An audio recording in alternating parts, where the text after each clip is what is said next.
Love this music. Hopefully we sound great okay. Porno music. It's great music. Hey, what's going on, buddy? How do we sound? It is episode 99 of Two Dudes and Some Bullshit. The date today is Monday, February the 8th, 2021, 7:16 p.m. Eastern Standard Time. It's Scream 2 tonight. Scream 2. We are live. Yeah. Tony and I are watching Scream 2 from 1997, episode 99. I'm Dave McRae from the VoiceMann Studios in Toronto, Canada. He's Tony Michael in Atlanta, Georgia. 99th episode, my man. Hard to believe. I say it every week, but I mean, Jesus, the next one after this is the big one. The big 100. One. No, it's cool. Tony, how you doing? I'm doing fantastic. It's crazy that we've done 99 of these and about to hit 100. And for an idea that we kind of threw out there to, as I was kind of, drifting away from YouTube and really getting onto Instagram more, and it's been fun. I mean, it's been interesting at times, but it's been fun. Totally, totally. And I think we've set a bit of a trend. I see more and more channels doing movie watch shows and I've noticed that. I'm like, and things like that. I said, but you know what? I think it's awesome that we can inspire people to do that and to I don't know if anybody is as consistent as we are. I mean, it takes a lot of effort, a lot of time to be able to do it. I mean, we're up to, like I said, almost 100 episodes. And even we've had to reschedule and cancel and things like that. We could be at 150 by now. Oh, yeah. I mean, we were gone for like almost a month and a half. We were. When you were in production with It's Me, Billy. Yep, 100%. But it's great to see. I like seeing other people, get inspired by what we do here. And I think that's awesome. And we started this in the fall of 2018, and so seems forever ago. Wait, it was 2018?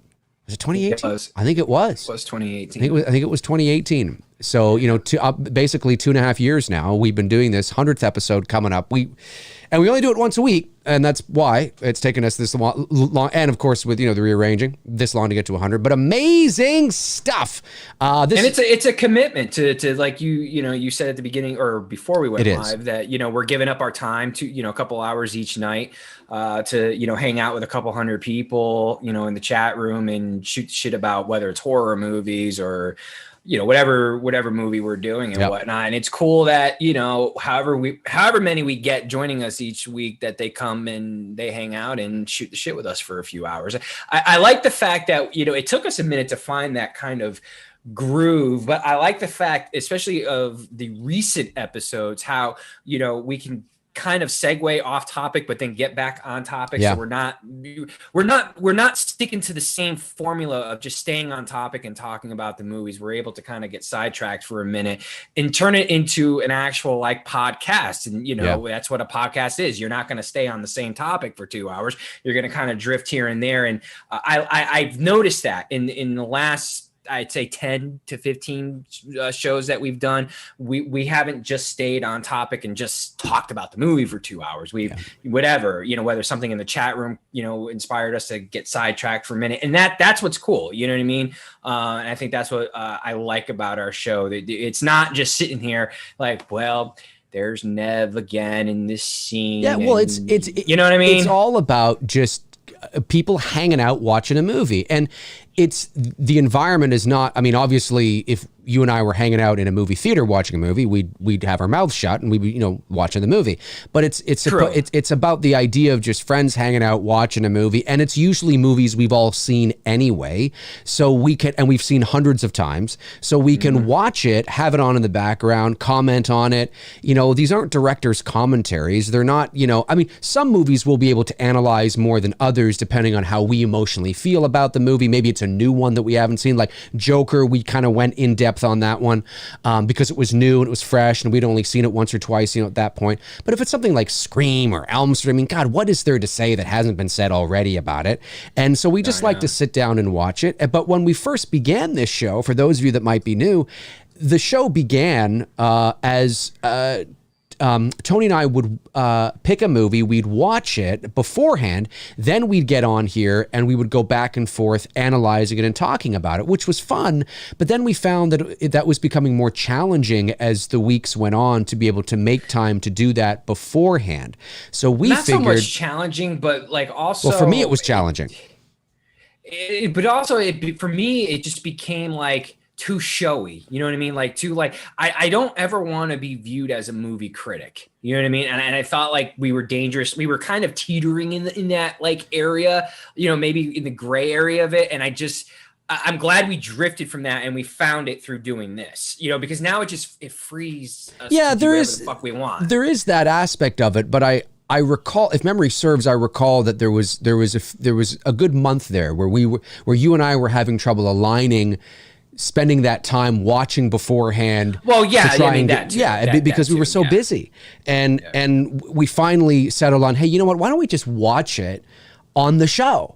And comment on it while we're doing it. And of course, you know, some people were like, I don't know about this. But now, you know, we've been doing this, I think, since episode 25 or something like that, or 30. I mean, we've been doing this a long time now, and or close to it anyway.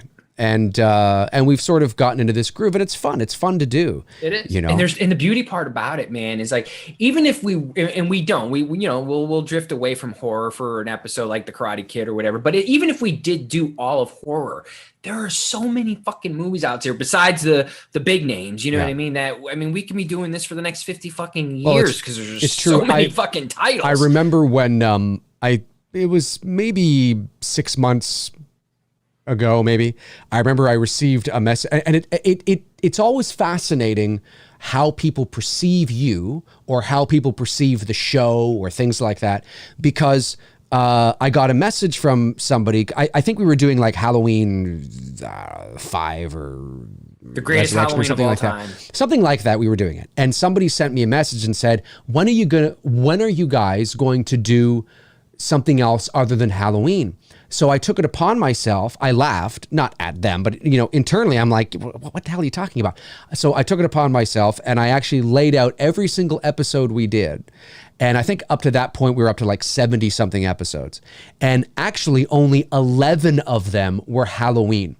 You know, but that goes to show you that it's not my problem that you don't tune in when we're not watching Halloween. It's just that whenever we watch Halloween, so it feels like all we do is folks, honest to goodness, if you go through our playlist, we're at 99 episodes, about, I don't know, 78, maybe 80, no, more than that. I would say like 85, maybe 85 to 87 of them have nothing to do with Halloween. And maybe like there's 12 or 13 in there that do. And we talk about a lot. During the show, though, sometimes, like even like when we did Karate Kid Cobra Kai, we still end up on Halloween because the questions come in and it relates to, and like we can't be a douchebag and answer the questions that are asked. So I think that's, you know, what people need to understand, that what Dave is saying is 100% true. We haven't done that many episodes on the topic of Halloween. No. The problem is that maybe we get questions that are asked that are Halloween related, because Dave's channel, when he came out, how I discovered him, like he discovered me, was Halloween movie topics. Oh yeah, talking about the franchise, and so your fan base is in line like with us, and it's talking about Halloween. I understand that, and that's not an issue that I have, and that's not what they were talking about. They were talking about the topic. They were talking about straight up the topic. The topic, right? The movie we were watching, because we were watching about no, I have no issues if people want to talk Halloween. It was the irony that they said, oh, you're watching Halloween again. Are you going to do anything else other than Halloween? And I had to point out to them, well, actually 80% of the stuff that we do isn't Halloween. You're just not tuning in, you know? So anyway, nonetheless, Scream 2 is tonight.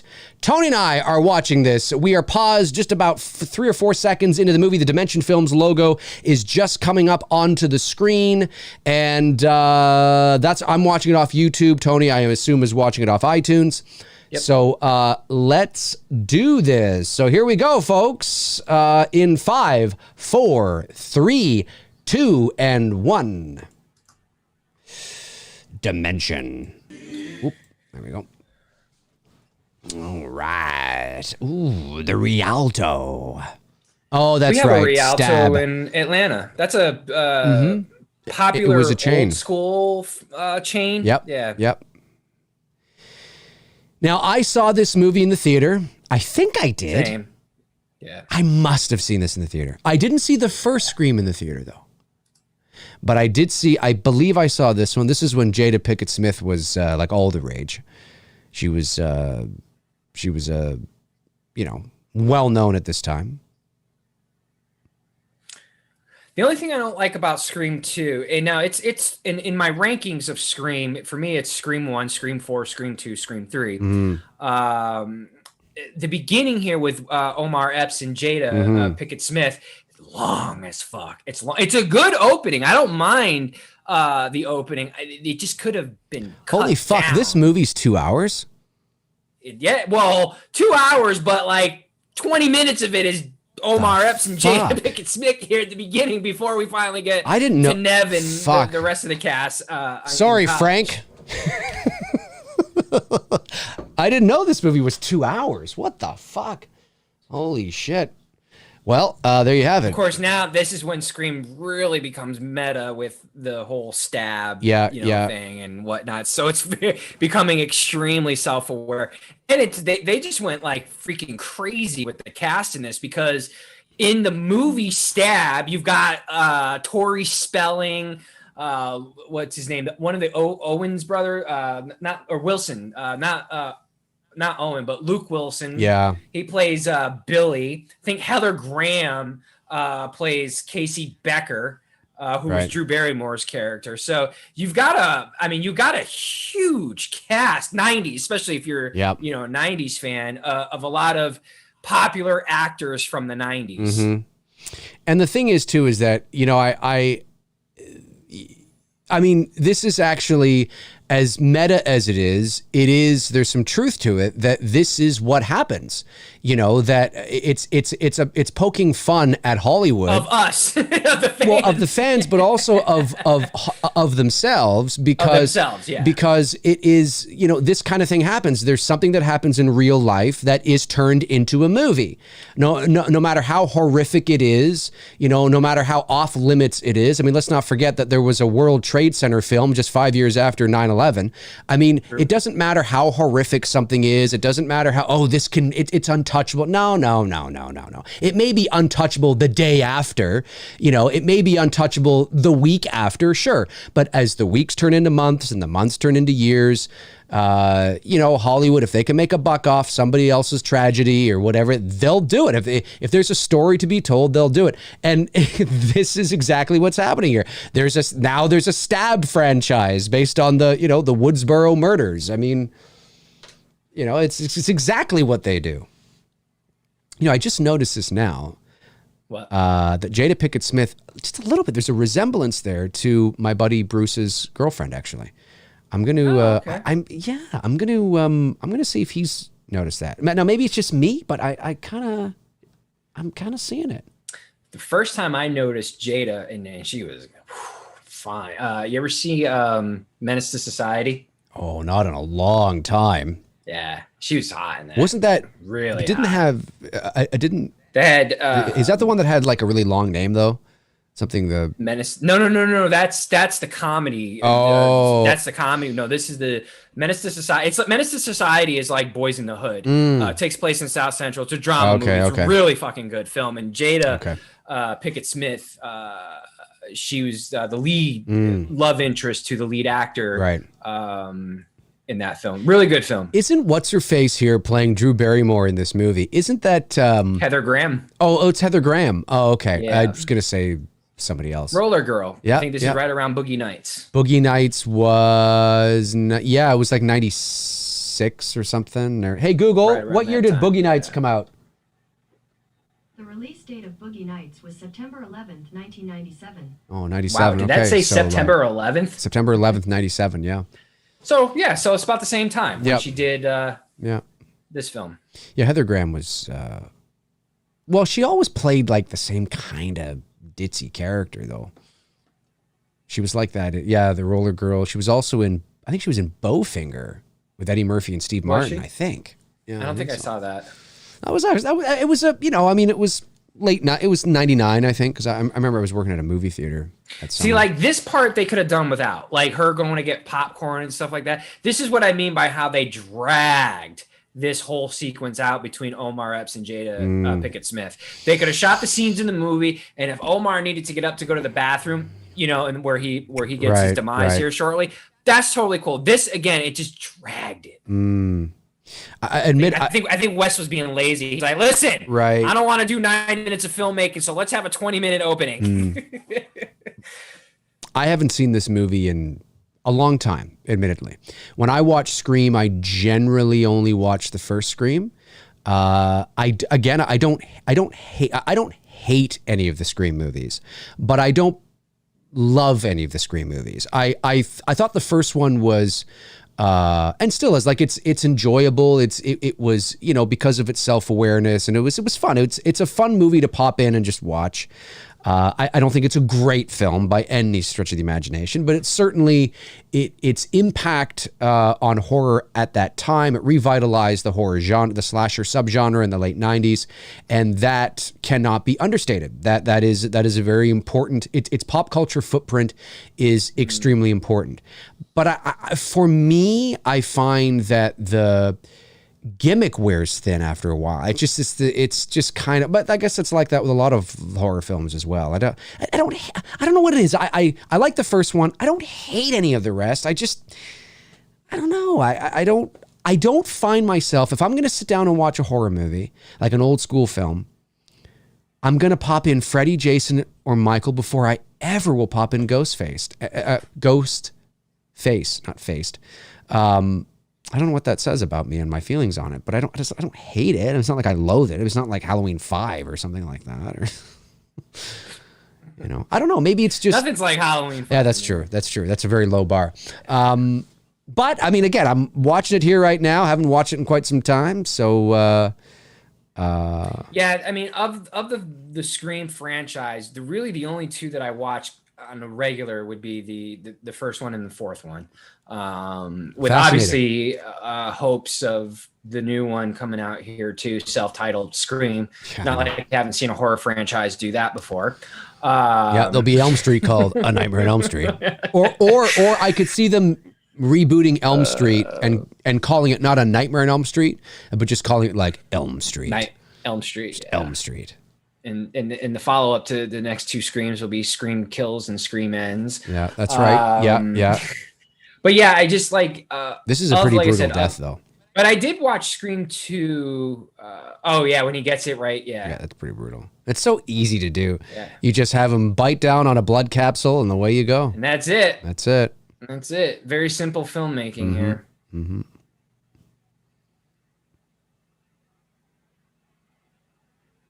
I assume the intention here was he got it right in the ear. Ghostface.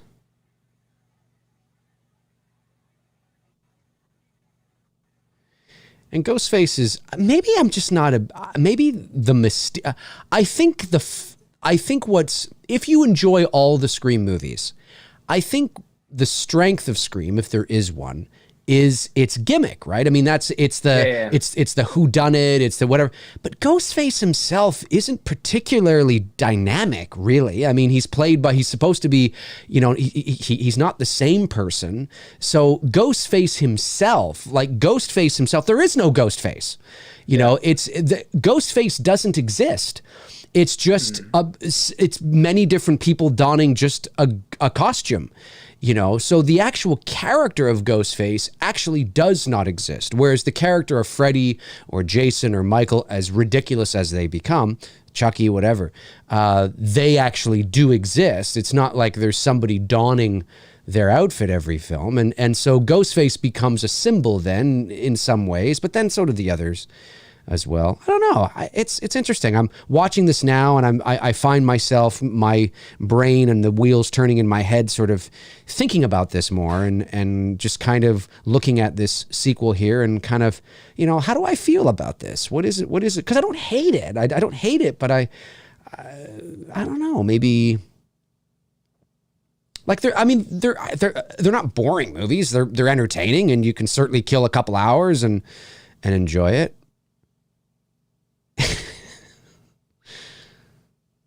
Yeah, through this mayhem, I'm listening to you, but I'm noticed. actually thinking of an idea right now for a photo shoot, looking at Heather Graham in the bathrobe and doing a scream shoot like that with a girl in a similar type bathrobe. Even though technically it's in the Stab movie, it's still part of the Scream movie as well too. Yep. And I never thought about that before. I mean, I'm totally doing a Casey Becker shoot here. In the very near future, but I'm like, shit, I could even do a Heather Graham shoot. Nice. There's no way. I've never been to a movie theater where it's been this mayhem. Obvious. Again, it's sensational. The only time I've ever been to a theater where it was like close to like this was Phantom Menace. But when I went and saw Phantom Menace, a lot of people dressed up. Yeah. A lot of people had that late 90s, early 2000s. And then they walked out with somber looks on their faces. Lightsabers and shit. Yeah. Yeah, that was about as close to like this, what they're experiencing in the theater. Yeah. That was as close to it that I ever got to experience. I can see that. She's good death. I mean, it's a very powerful kill and no complaints. Other than I thought it just dragged a little bit too long. Yeah. But that's just more of an opinion. Yep. You know? Yep. No, I get it. That's an and then she's dead. And she just kind of she just I like how she just Scream 2. Scream again. No, I don't know. Scream forever. Scream forever. Scream again. Scream resurrection. Scream retribution. Scream resurgence. Scream revenge. Scream return. There's a lot of R's. Screamabation. There's a lot of R's in horror film subtitles. Revenge, return, resurrection, resurgence, redemption.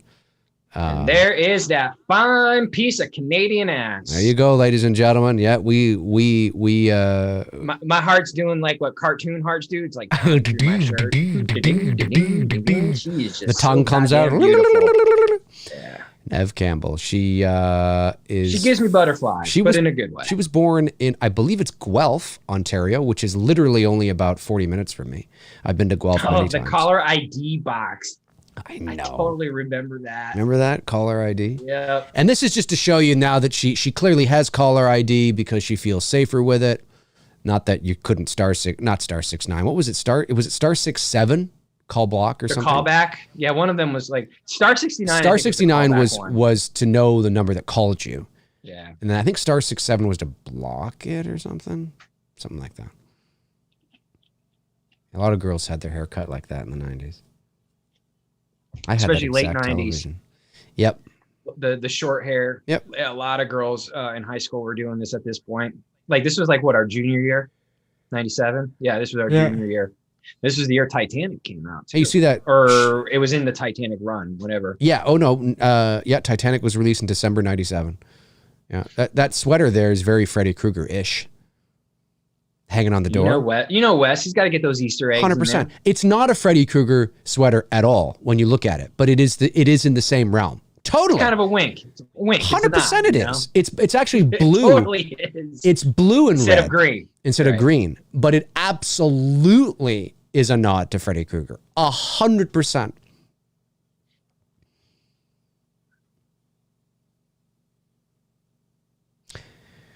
Of course, your girl is also on Party of Five, same show that Neve was on. Jennifer Love Hewitt. Oh, yeah. Jennifer Love Hewitt and Neve. That's what the very first, I didn't know that though. I actually had to go back and watch her on Party of Five, which I didn't really do because Jennifer Love Hewitt, because of course, back in those days, it's not like you had, we had streaming. You had to find out when Party of Five was on, and I just didn't care enough to watch it. And she wasn't a regular. She was like one of the girlfriends, right? Yeah, she was like a supporting character, so it's not like she was on it that much or whatever. The first time I ever saw her was in I Know What You Did Last Summer. That was the first time I ever saw her. And I was like, the first time I saw Neve was in Scream. I like you, I wasn't really a big like Party of Five fan, so I had no idea who she was. Yeah. And then through my friends who saw Scream with me, they're like, oh, she's on Party of Five. And I'm like, oh, okay. Yeah. Party of Five. And now she's about to do some new Netflix series. I saw that announced. I don't know what it's about. Neve Campbell is? Yeah. Is Neve Campbell married? I don't think she is. Oh, yeah. She is? Yeah, she's married. Okay. She's got kids, young kids. Oh, okay. Yeah. She's not much older than us, only by a few years. Yeah, no, she's 40, like 6 or 7 or something. Yeah. Cece. I got the perfect girl for Cece too. She literally looks like Sarah Michelle Gellar.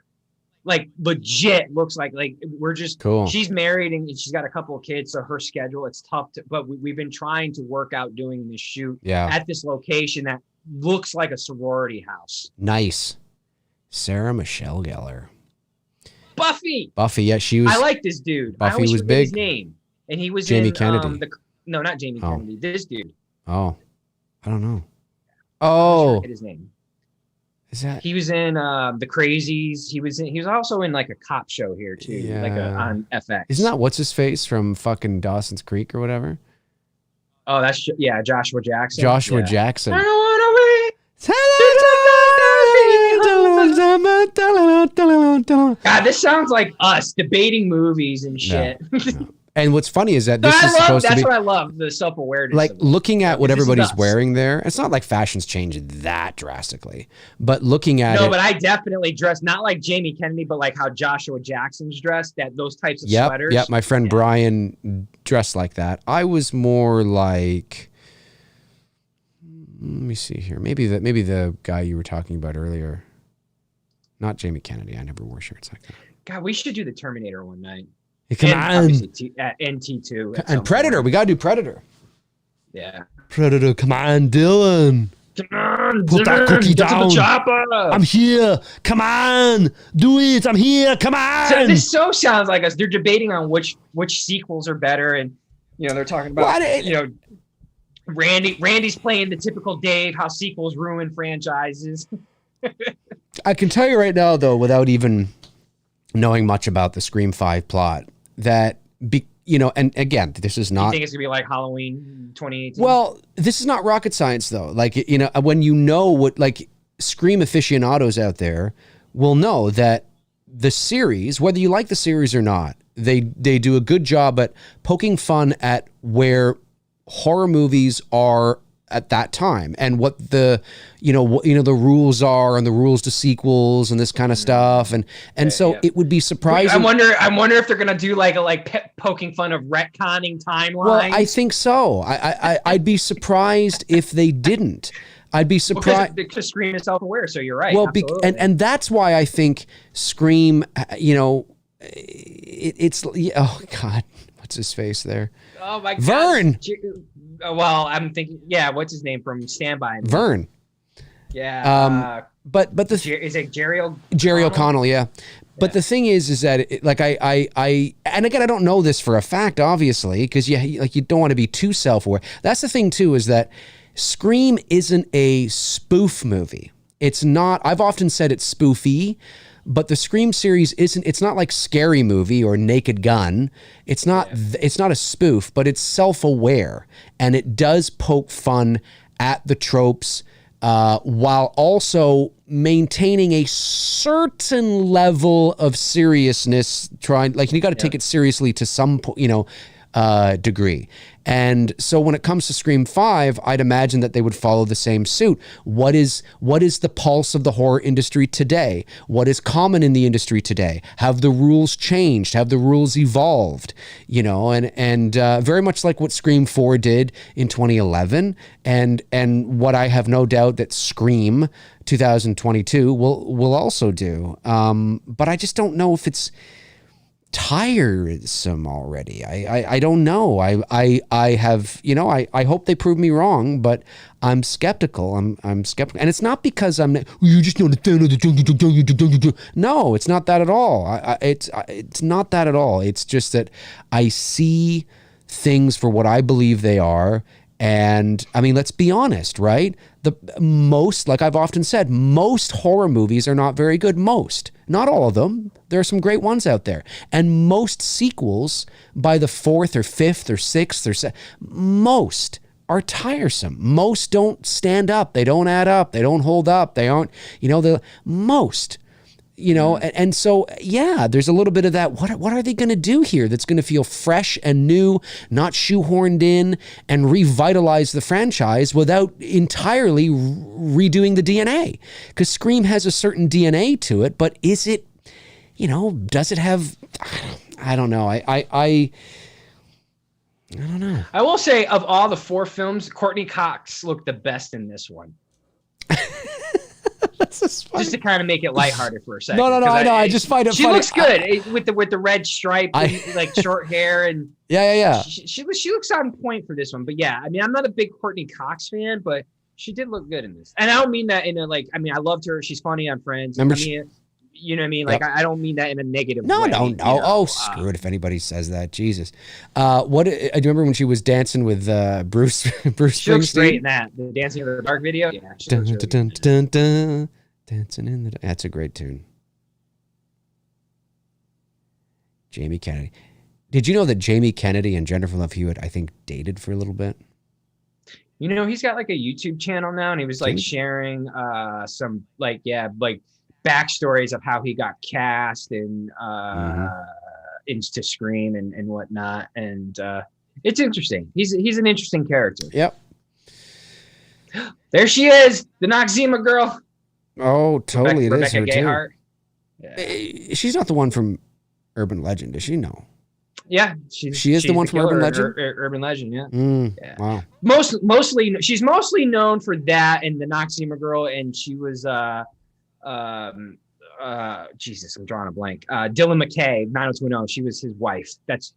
She gets killed. Yeah. Okay. All right. Wonder what she's doing now. She's sort of like an exotic look to her, like almost like a. She's got gorgeous eyes, like really gorgeous eyes. Well, I mean, everybody in this movie's, it's so funny. And Jared, nobody dressed like. Okay, are they in high school here or college? College. Okay. And they look like college kids. They look like, junior college kids. Yeah. Early 20s. Dewey. Oh, it's Dewey. He's out there. He just took a crap. Dewey just took a crap, and he's trying to find toilet paper, I think that's what's going on. Dewey. Oh, remember us? I think in Scream 5, Dewey and Sydney should get together. Can you imagine? That'd be an interesting plot twist. Can you imagine? Yes. Come on, chat room. Who wants it? Who wants?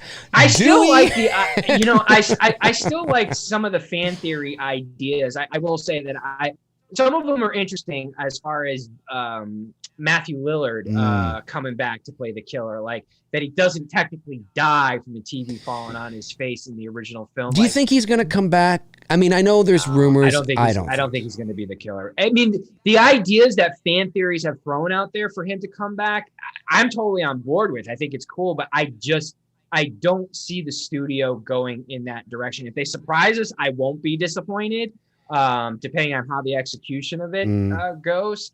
Obviously, Billy can't come back, but Stu of the two from the original, it's in theory, yes. Could he have survived that? Maybe. I mean, it's Hollywood, so yeah, you can survive anything. When I was talking about Scream 5 a couple of weeks ago on McRae Live, I said that I would, and the studio's not going to do this because they don't have testicles, but I would totally, in Scream 5, what I would do. You just say that so like just nonchalant. Well, it's just they're not going to do it, and because they don't have testicles. And I would totally, in Scream 5, in the opening of Scream 5, I would kill Dewey off. Dewey goes out in a blaze of glory. Mm-hmm. There's a murder that happens. He's called to the scene. It's very serious. Like, it's not, you know what I mean? And he goes in there or whatever, and he's killed by Ghostface. But he's done it like, it happens like he's saving like a child or something. I don't know, right? Just to kind of give him some, so it's not all for naught. He goes out in a blaze of glory. And that is what draws Neve Campbell back into the fold. Now, I know that I've read the little synopsis that's online right now, and it doesn't sound like they're going to do that at all. But I think that would be cool because as I said on my show, and I don't know what they've written, but Neve Campbell, Sidney Prescott is always the she's not an anti-hero, but she's always a reluctant hero. She is the hero, but it's not like she wants to be thrust into this. She doesn't want to be doing this. She's thrust into it because of whatever, she has to do it, at the end of the day. And I hope that there's a bit of believability here that if you're going to put Neve Campbell back into the movie, how does she get thrown back into the fold? I don't want it to be something as cliche as, oh, now it's her daughter that's getting chased and she's got to come back and mommy's got to, it's a little cliche. We've seen it before. I think, and it adds some weight. It adds some bottom. If one of the original cast members, let's say it's Dewey, gets killed, it's going to shock the audience, it's going to piss off people, but then they'll get over it when they change their fucking diapers later, and they're going to realize that it serves the fucking story, and it's if it's done well, if it's done right, that's what lures her back in. She's like, she's moved on. It's been 10 years since, part 4. She's got her own family. She's, what would lure her back in? You know what I mean? The idea of Ghostface being back, I don't think would do it. She doesn't want to have anything to do with that. She doesn't want that. I think if you kill Dewey in the opening, people go like, oh shit, and she hears about it, and that's what draws her back into the fold, because then it becomes personal, and it's not personal in a, oh, my daughter's in danger, or my niece is in danger, something cliche like that. It's directly related to the original story where it all began. I think that would be really cool. Now, where you go on from there, I don't know. I don't think that's what they're going to do based on what I'm hearing and the little synopsis I've read. That doesn't sound like at all the direction they're going to go, but who knows? That's what I think would be cool. But you give Dewey something, again, he doesn't die tripping over his own shoes and, bumping his head on a log. I mean, he goes out in a blaze of glory, and, and no, you can't kill it. No, Dave, you can't kill it. Right, of course. No, let's just have him go on and on and on and on and on, and then have him die uneventfully, and then you'll be really pissed off because he actually does die tripping over his own shoes and hitting his head.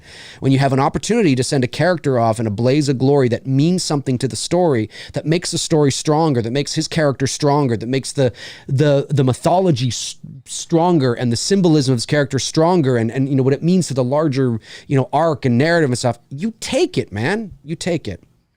That's what I think should happen. It's not going to happen, though. We passed it a few minutes ago, but I wanted to mention one of the best performances actually in Scream 2 is Lev, whatever, however pronounces his fucking name, Cotton Weary, the guy who plays Cotton Weary. Yeah. He's really fucking good in this. Like he shines the most in this sequel. Yeah, and I was never a big fan of him as an actor. Girl. Yeah, he's all right. Actually, there's some films that he's really good in. Like he's really good in Spotlight. I don't know if you ever seen Spotlight. Yes, he is good in that. Very good in that. Yes, he is. He's good in the Wolverine movies with Hugh Jackman. He plays Sabretooth. Yeah. But he's so good in this that when Scream 3 rolls around, he's almost like a joke character. They did him wrong. Yeah. Darren Sand says, it won't be that smart, Dave. No, you're right. You're right, it won't be. And Mr. King says, Dewey dying is actually possible. Oh, it's totally possible, but dying and how you kill a character off, you can have him die in the movie, but it could be uneventful or lame or like, oh, come on. You know what I mean? It's not that he dies, it's how he dies and what it means to everything else. And like Darren says, no, I don't think they're that smart. I just don't. I think they're going to want to fan service it up because it's a reboot of the franchise, so they need to get everybody back on board. Although that's why people have asked me like how I would feel if they killed off Sydney in the 5th one. I mean, I wouldn't hate it. It depending on the execution of it, because for starters, I got her for 5 films, depending on like, do they kill her at the end of the movie or something like that, send her off in a blaze of glory. I don't think it'll happen because once you pull that trigger, that's it. You know what I mean? Like, unless you leave the door open, like, well, did she die or didn't she die? Is there a possibility? But, hold on. I always forget what movie Cece's watching. She's watching a classic horror film on television. Yeah. I don't think they would kill Sydney off before they killed anybody else off. I think I agree. I think if they do kill her off, Gail and Dewey will have already been gone. I think Neve would be the last to go, but who knows? Buffy. I watched the entire first season of Buffy when I was in high school. because I thought Sarah Michelle Gellar was cute. And then came She was Jennifer hot Love in Hewitt. Cruel Intentions. I liked her in the first season of Buffy, actually. I thought she looked really good. And then she lost a lot of weight. She got really, like, too skinny. And then she came back from it and kind of evened out. But I remember she got really, really skinny at one point. It was like, whoa, what the hell just happened? Like, here she looks fine, because this is her actually kind of, you know, but...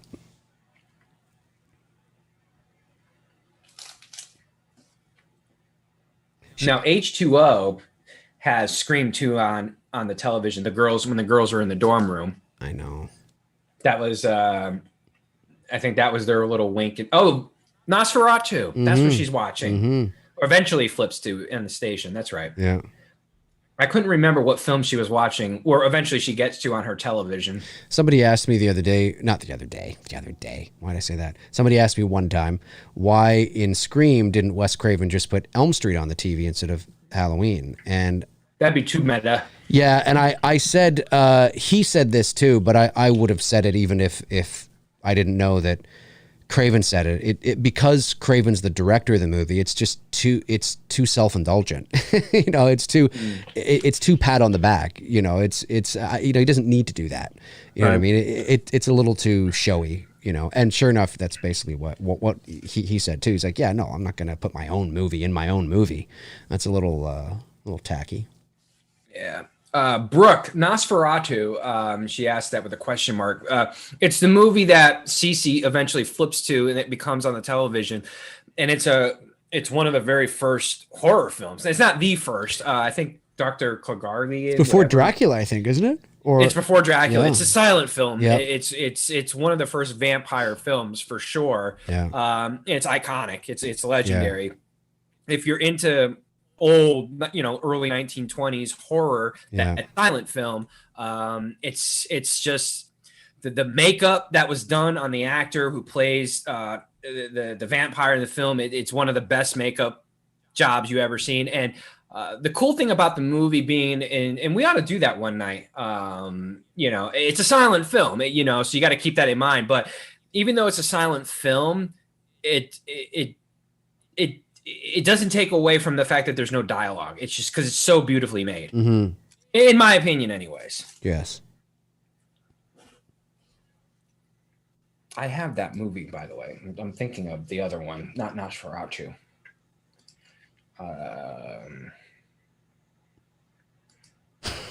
I got to admit, sometimes Ghostface is funny.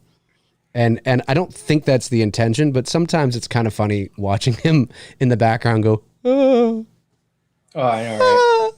You know. I love doing Ghostface shoots because I can do so many stupid shit with it, and people expect it because it's part of the character. Yeah, dude, one of my favorite photos, if not my favorite photo you've ever taken. The lighting is beautiful, and it looks like a total promotional image of like, and you took this long before there was ever an announcement that they were doing a Scream 5. The one where he's in the chair. Oh yeah, he's got the knife in the chair. Yep. That is like one of my favorite photos you've ever taken. I think it's fantastic. I might at one point get a print of that from you, or just ask you to send me a high res. I'll send you the cash for it because it's great. It's a great fucking photo. It's fantastic. Okay, I was right. The cabinet of Dr. Caligari, which I learned existed because of Rob Zombie, came out in 1920. Nosferatu came out in 1922. So I think technically the cabinet of Dr. Caligari is one of the very first horror movies that was ever made. And it was a German, very artistic, really kind of crazy, like how they built their set designs. That you ought to watch it sometime if you get a chance. It's like barely an hour. It's a little over an hour long. It's not a long film. Right. But it's a freaking crazy silent film.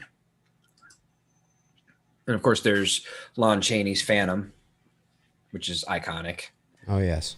Yep. There he is. Ghostface. Doing this shoot, man, is going to be so much fun. Wait till you guys see the fucking location. I mean, it's so fucking perfect. Yeah. That's Sarah Michelle Gellar too. She's really. So do we know who, I mean, obviously I don't think any of the actors are in the Ghostface costume. Do we know who actually is in the Ghostface costume? Like, is it stunt guys? Is it? It's stunt guy, yeah.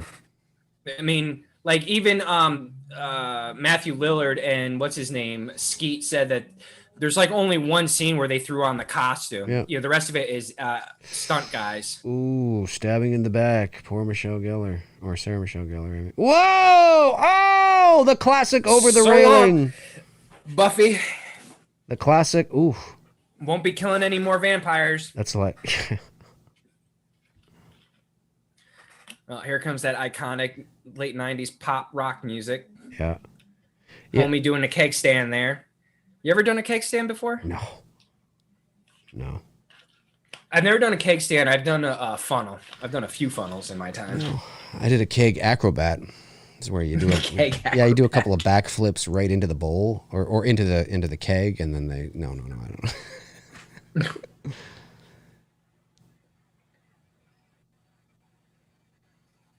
I do prefer Neve Campbell with longer hair, though. She looks hot either way to me. I don't care. Yeah, no, I'm just long hair, short hair. I'll take her anyway. Didn't say she doesn't look good. Just telling you what I prefer. I'm just telling you what I prefer. Her hottest for sure, I gotta say, was Wild Things. When she did that, I was just like, oh my God, like, yeah. Wild Thing. I remember that. That was with Denise Richards, wasn't it? Yep. Wow. Oh, Denise Richards. Amazing.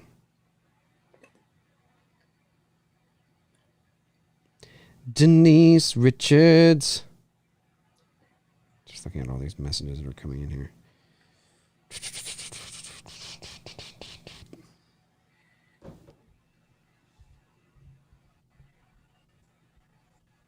If you guys haven't seen, I posted a photo today on my social media of Jacqueline DeBacco, who was our first AC on It's Me, Billy.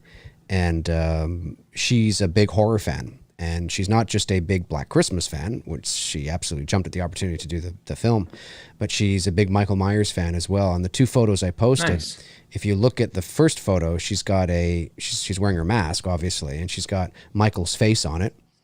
And then on her T-shirt, it says she's wearing a Psycho T-shirt. And then in the second photo, she's sitting there getting ready to pull focus for us. And she's got a Michael Myers shirt on. She wore those things all week. It was awesome. It was awesome. We talked horror and everything when we weren't shooting. It was great. And I do know my camera is beginning to glitch a little bit. Whatever. Dewey. Laura Barnes is back. Dewey is... what's his face? Is he still wrestling, or has he stopped that now? I'm looking at your David girl's Arquette. T-shirt. Oh, very cool. Yeah, cool, huh? Oh, it looks like she's got a Michael Myers face mask. Yeah, she does. Yeah, that's what I said. Yeah, she had that on. She had this Psycho shirt on. She had a Michael Myers shirt. She wore that all week. And she's got one of the best laughs of all time. Like, you can totally hear her laughing, like, down the hall, down the stairs, around the corner. It's just great. She was such a pro and learned a lot from her, actually. Not an easy job, man. Making sure her job is so important, making sure everything's in focus. I mean, it really is. Yeah. I mean, really, like, you fuck up, man, and you've got to reshoot the whole damn scene. Yep.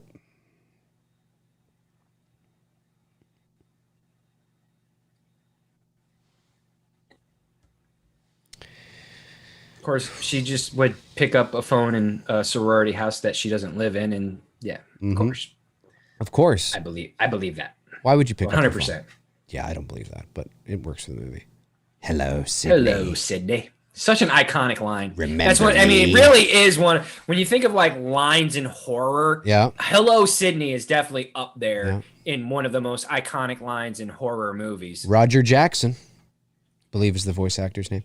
You know what I would have, can you imagine, and people probably wouldn't like this, but how cool would be, and you're right, probably would, how cool it would be if in Scream 5, as if you'd just stand there looking at it like that. Isn't he back for this? Oh, yeah. But how cool would it be in Scream 5 if not necessarily. Well, maybe Roger Jackson, he actually is Ghostface, and the real Ghostface is actually that voice. And you realize that all along, he was just like the puppet master. He was like the emperor to his minions, just doing his work.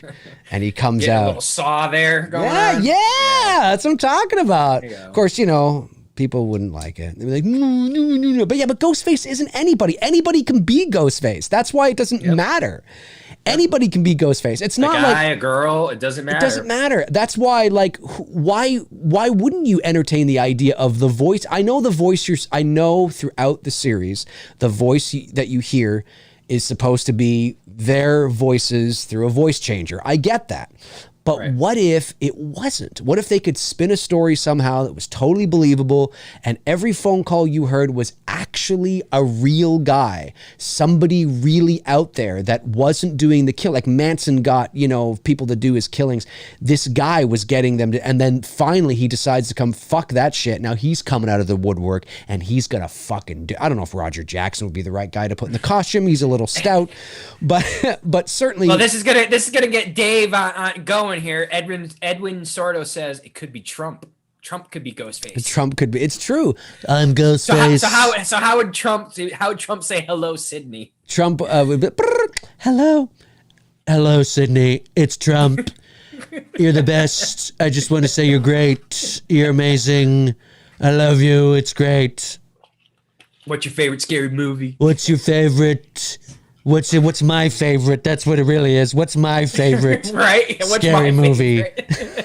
Not yours, mine. I'm all that matters is me. Okay, me. That's what matters is me, Sydney. What is my favorite movie? Okay. Oh man, you almost got to turn that into a bit.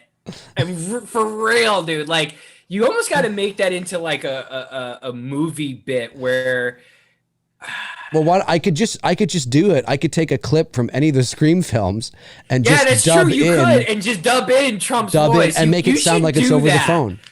And like Hello? have and try to see if you can and try to see if you can get like Nev Campbell's reactions, like, huh, what? Oh like, yeah, like kind of like tripping out, like her reactions, like as you're sitting there doing, like well, would be funny. I can't do it. I uploaded a. I thought this was funny. About 3 years ago, it didn't get any traction really because I didn't really have the following I do now, but I uploaded a video from Return of the Jedi of me doing the Emperor's voice in the throne room with Luke and Vader. And there was somebody, and it's not like I can do a great Emperor impression, but I guess I could do it well enough that when you heard it with the imagery, there were a lot of people that thought it was the clip. But then when I said, what did I say? I said something like, strike me down with all of your naked and your journey towards the dark side will be complete. And it was like naked. Like, where did that come from? And then people were like, oh, this is fake. This is whatever, right? And it was fake really news. Funny. It was fake news. Hello, Sydney. You should. I'm telling you, dude, you really should do a skit. I'll think about it. Of Trump being Ghostface. Yeah. And calling Sydney. And doing everything you just did there. I love scary movies. What's mine? It's mine. My favorite scary movie is me. It's me, although I'm not scary, okay? Okay. Oh shit. Remember, it's hard. Are they still married or no? It's hard to believe that David Arquette and Courtney Cox were even together for a long time. During this, they were married. I know. I think, at this point, weren't they? Didn't David Arquette? Is he still wrestling? Because that's right. He did. He did some like he only wrestled. Wrestling. I thought he did like that. Only WCW. David Arquette. He was just doing some like hardcore wrestling somewhere around the world, like just a few years ago. I didn't know that. Yeah, I knew he was in WCW for a minute. He was like leaping off ropes and onto like tacks and shit, like just like a few years ago. Yeah, good on him. Yeah, I guess so.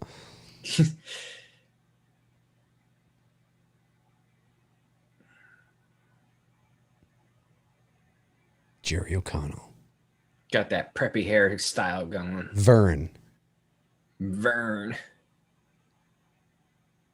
This was filmed here in Georgia. in Decatur at the college campus down there. Fascinating.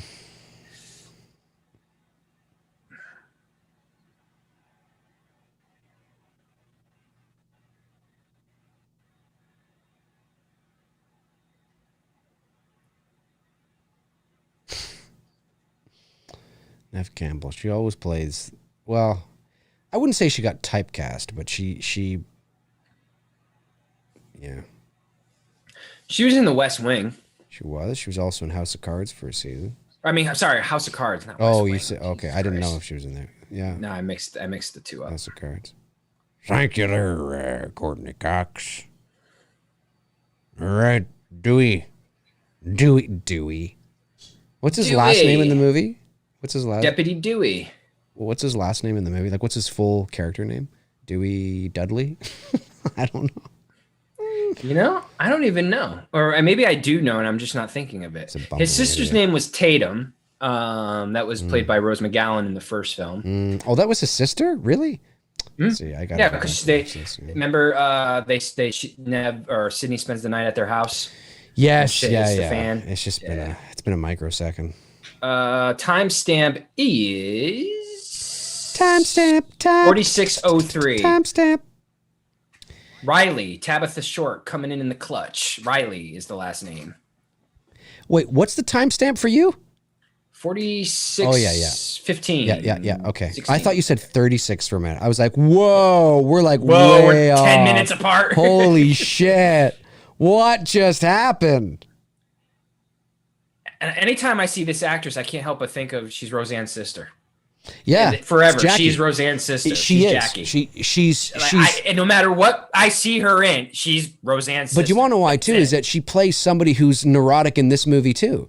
So it's almost just like the Jackie character in Roseanne. Yeah, it's almost like this is what Jackie has done when she leaves the house. Yes. Isn't this where Jerry O'Connell stands on the table and sings? Yeah, where he sings to Sydney. Yeah. He sings that I think it's David Cassidy. I Think I Love You. Yeah, David Cassidy. Yep, yeah. That's right. You're right. David Cassidy. David Cassidy. Yeah. Think I love you. So what am I so afraid of? I'm afraid of commitment. That's my song. So what am I afraid of? I'm afraid of commitment. Can you imagine that's the song? That was another take. They decided that wouldn't sell very well to the ladies, so they said, David, we can't really do that. We have to, we know, but we have to kind of pull that back. That's kind of what it was about. Sounds like my dating life, man. Every time I date someone, they bring up marriage and kids. I give them the Michael head tilt. Yeah. What? No. Yeah. I'd be mortified if somebody did this to me. I'd be like, sit the fuck down. Sit down. Like, that doesn't prove anything. It just proves you're an idiot. Yeah. It proves you're not afraid to do that, but that doesn't mean shit. No, it proves my love to you. See how I'm being? No, but you're already an extrovert. Like, you're already a jock. You're already a douche. Like, it would be different. And you know what's funny? Like like her character, I'm basing this now on Neve Campbell's, how she's portraying the character. I think it's a mismatch between her and Jerry. You know what I mean? Like, it just... Sydney doesn't strike me as the type to go for the preppy boys. She strikes me as someone who goes for, like, the Billy Loomis bad boy type. You know what I mean? Yeah, well, I think maybe that's why she's with this guy, because she was with Billy Loomis. Right. So maybe. So she's deciding to go the opposite way, and, maybe that's what she wants to do. But it's not going to happen. Yeah, that was so amazing. Yeah, I don't know why Wes chose to do this. I mean, obviously we can't ask him, but I mean, who am I to question Wes Craven? But, it was his choice and he did it. Question Wes Craven. I'd question Wes Craven. Wes Craven. How dare you? Wes Craven. That's like, no. There isn't anybody. It's not that you question somebody. It's how you question them. I wouldn't be afraid to question anybody. So, Wes, tell me, buddy, what's up with the whole Jerry O'Connell, or however you pronounce his last name? singing to Nev Campbell in Scream 2. Do we really need to have that? Yeah, do we really need to have it? For fuck's sake. He'd just go, yes. That's it. He'd be like, yes. This Why? man is so amazing. Yes.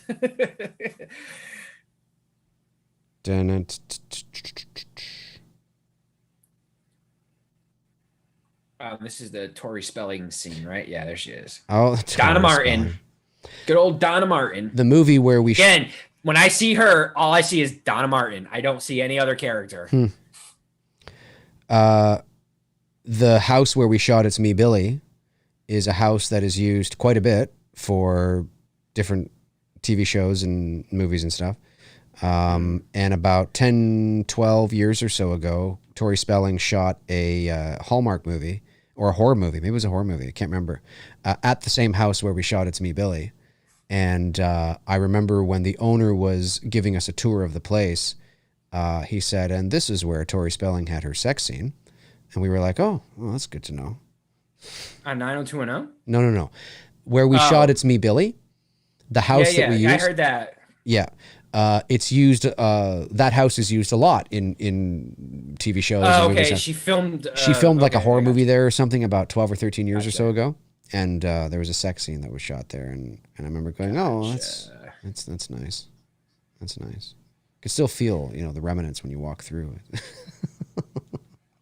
Luke Wilson. Good old Luke. Cody Snyder. I get that all the time, the Aaron Paul. I've never heard Jared Leto, though. That's a first. Edwin Sordo said that I have a Jared Leto face. I've never heard that. I've heard the Aaron Paul one, which everyone's like, have you ever seen Breaking Bad? And I'm like, no. And then I get the, what? What are you talking about? Yeah. Yeah, I just never have seen it. I've never gotten around to watching it. And yeah, not going to be something I'm going to do anytime soon. But I've never heard anyone say I look like Jared Leto, though. Like a cross blend between the two. No, I wouldn't say you look like Jared Leto. Well, there's a lot. See, that's the thing, too. Like, there's certain photos people have said I look like Eminem. There's some people have said I look like... Dude, I've said that. I've thought that. Like, if you've ever decided to cut your hair like short like his, but y'all two could pass for fucking brothers. But see, here's the thing is that and I if trust... you shaved a little bit, you know what I mean? I trust... I've asked a few people, and I trust certain people who know this. Because there's, like, I've had people say Bill Burr. I'm like, I look nothing like Bill Burr. I've had people say... No, you look like you could be Eminem's brother. But here's the thing, is that there's been such a wide variety of people that have said you look like this person to that person. Like it's such a spectrum. So I asked a few people people who are good with faces and things like that and stuff.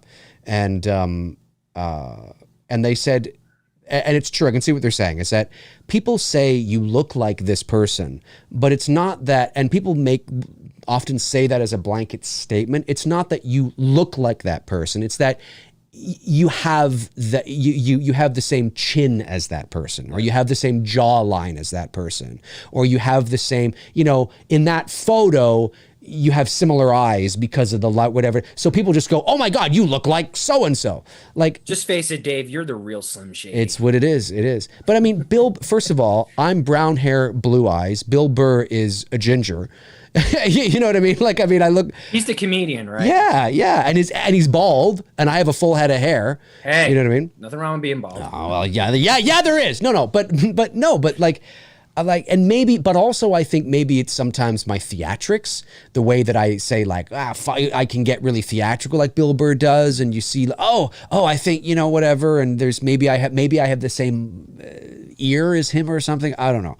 But I look nothing. If you were to look at Bill Burr and look at me, we look nothing alike.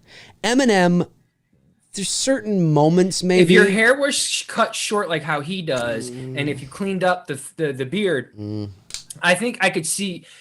I could see that. You could look like siblings. You know what I mean? You could pass for siblings. I could see that over. Yes, over Bill Burr. Edwin Soros says, Dave's bald. No, I'm not bald. Full head of hair, folks. That would be me, man. That would be me, my man. No. And then there was somebody that said I looked like William Dafoe. And they were dead fucking serious. And I'm like, I can't see that. William Dafoe. I'm like, and then, I asked this person, what is it? They go, well, it's because because in this photo, you have the same sort of, there's a big difference between having the same, jaw as somebody, or the same kind of, forehead or brow or something. That's different than looking like somebody. You know what I mean? Right. It's very different. But I think people toss that around loosely because I'll look at stuff and I'll be like, I don't look anything like that. What the fuck are you talking about? I look nothing like that person.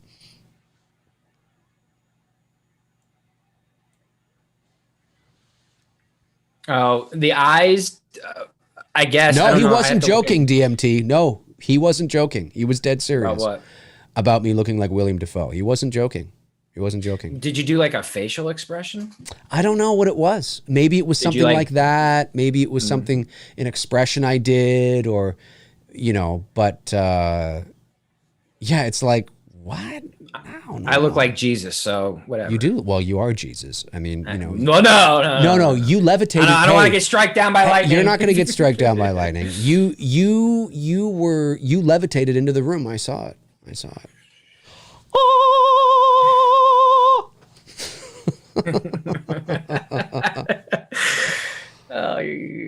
Just remember, send the lightning up to Toronto. Don't send it this way. Oh, it's not gonna.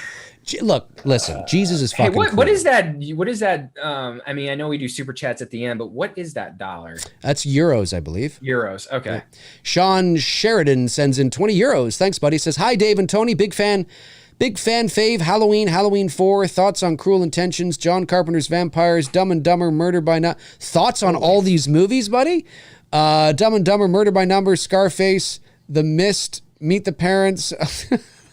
Meet the Parents? Man, I haven't seen that in a minute. I haven't seen Meet the Parents in forever. Dumb and Dumber. I have great memories on Meet the Parents, though, that I just can't share publicly because it's not NC-17. I like Dumb and Dumber. Obviously, I like Halloween. Haven't seen Vampires in years. Not a big fan of Dumb and Dumber. Like I mean, it's Mist. a classic film. Carpenter's Vamp. You know what I actually watched the other night? They Lived. Yep. Man, talk about a movie that's so relevant right now. Jesus. Yeah, it's a really good movie. Yeah. Halloween 4, obviously, my favorite sequel in the franchise. I've said that many times. Cruel Intentions, great flick. Yep. Yeah. Cruel Intentions came out my first or second year of college, I think. Get Gary Boyce. Tony looks like Stallone. Ew. I can't do Stallone. No, I can't do Stallone. I can do the. You do it better than me. I can do the caricature cartoon drunk Stallone. Hey, just like Drunk Loomis. There you go. That's right. Hey, did you guys get? Dude, my dad. I feel bad for him, man. They're getting asses kicked right now with snow. Are you getting any of that, or no? Are you guys like escaping it? It snowed here like last week. There's probably it's covered here, but it's not that bad. Like I went for a run. Connecticut, like that area, from what I'm seeing from friends, they're getting buried. No, it's worse there. We're actually we have snow. It's cold out. There is a blanket of white snow on the ground, but it's not bad at all. It's just, maybe there's a couple inches out there.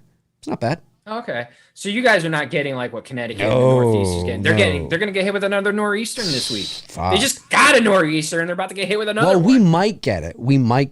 But oh, you might get the one that's maybe. I don't know. I have no idea. I don't know what the hell does the Weather Network say for this week. We're at, for those of you joining us here, timestamp is 58 minutes essentially. Nev Campbell's doing her stage production here. Warren Armour, Yasmin Bleeth from Baywatch. Yes, loved her as well, too. I had her on my wall. I chose her over Pamela Anderson. I had her and Nicole Eggert from Baywatch on my wall. Wait. I'm looking at the Weather Network app here, and we are expecting this Saturday. Well, still, though. Well, tomorrow or Wednesday, it says like a centimeter of snow. Between Wednesday and Saturday, we might get like 6 or 7 centimeters of snow. That's nothing. That's like a few inches. There's the douchebag from Titanic. Billy Zane? No, his bodyguard in Titanic. Oh, yeah. He plays the director of the play. Yeah, that's right. Yeah. He's also Bob Cratchit in Christmas Carol with George C. Scott. I don't think this movie, and granted, I have the volume on low because we're doing the show and I'm watching. Again, I don't hate it. It's not like I said it's dreadful, but I don't think it's as good as the first one. Or the fourth one. Like I said, those two are the best in the franchise. For me, I don't think Scream 3 is all that great either. Because I'm getting so sidetracked by reading the comment section than focusing in on the movie. And it's not hating on the movie. Like I said, I love me some Nev, but it's hard. This one and the third one are very tough to keep my attention.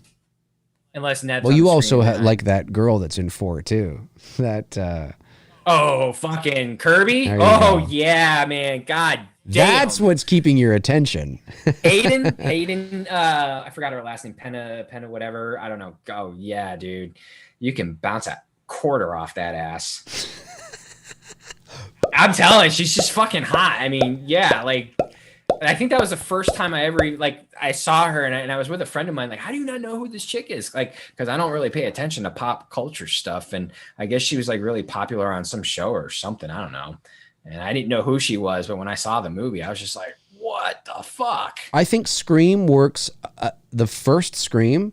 I know Frank is obviously not a big fan, and I don't think Darren is particularly a big fan either in retrospect. I think Darren said he didn't mind it when he first saw it years ago.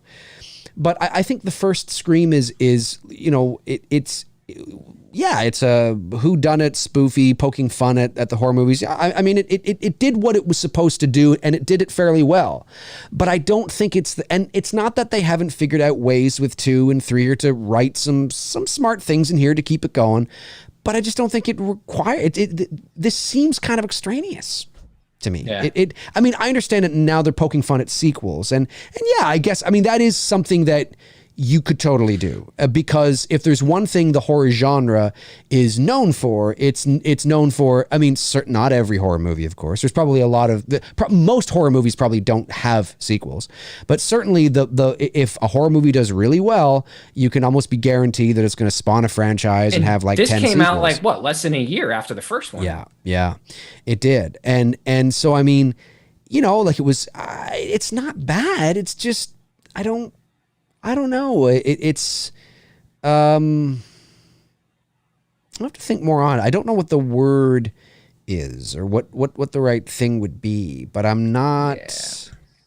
I don't hate it. I mean, it's not a bad movie. No, dude, I'm with you. Yeah. I'm with you. And I think, doesn't Jamie Kennedy, he gets killed here, I think, in Scream 2. Yeah, this is when Randy meets his demise. Yeah, Randy, that's right, Randy. It's about sequels, and yeah, they fall, and it's fun. But I also didn't like the way Scream 3 ended in all of it's the brother, and it's like, since when? Like, where did that come from? That's what I hated about Scream 3. It's like, wait, what? Well, that's because they didn't know where to go. Brother twist, like, no. That's what I love about Scream 4, because it made sense. You had a younger cousin who admired and looked up to Cindy. She wanted to, or Sydney. And she wanted to be like Sydney. You know what I mean? Like, she got caught up in that, and with social media status and being popular, like that's what I was able to buy into, because that's believable. The whole brother fucking what was his name? Roman, I think his name was in the movie. Like, something I just fucking hated that plot twist. Like, fucking could not stand it. Yeah.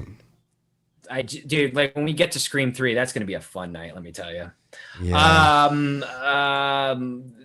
Chester Franklin Jr., Tony, if you had to choose John Carpenter or Alan Howarth, and why Carpenter? I mean, I listened to the original Halloween soundtrack, even the 2018 soundtrack. I love the 2018 soundtrack.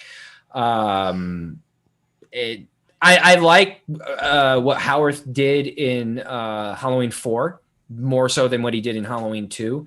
I thought him and Carpenter did a phenomenal job with Halloween 3 soundtrack as well.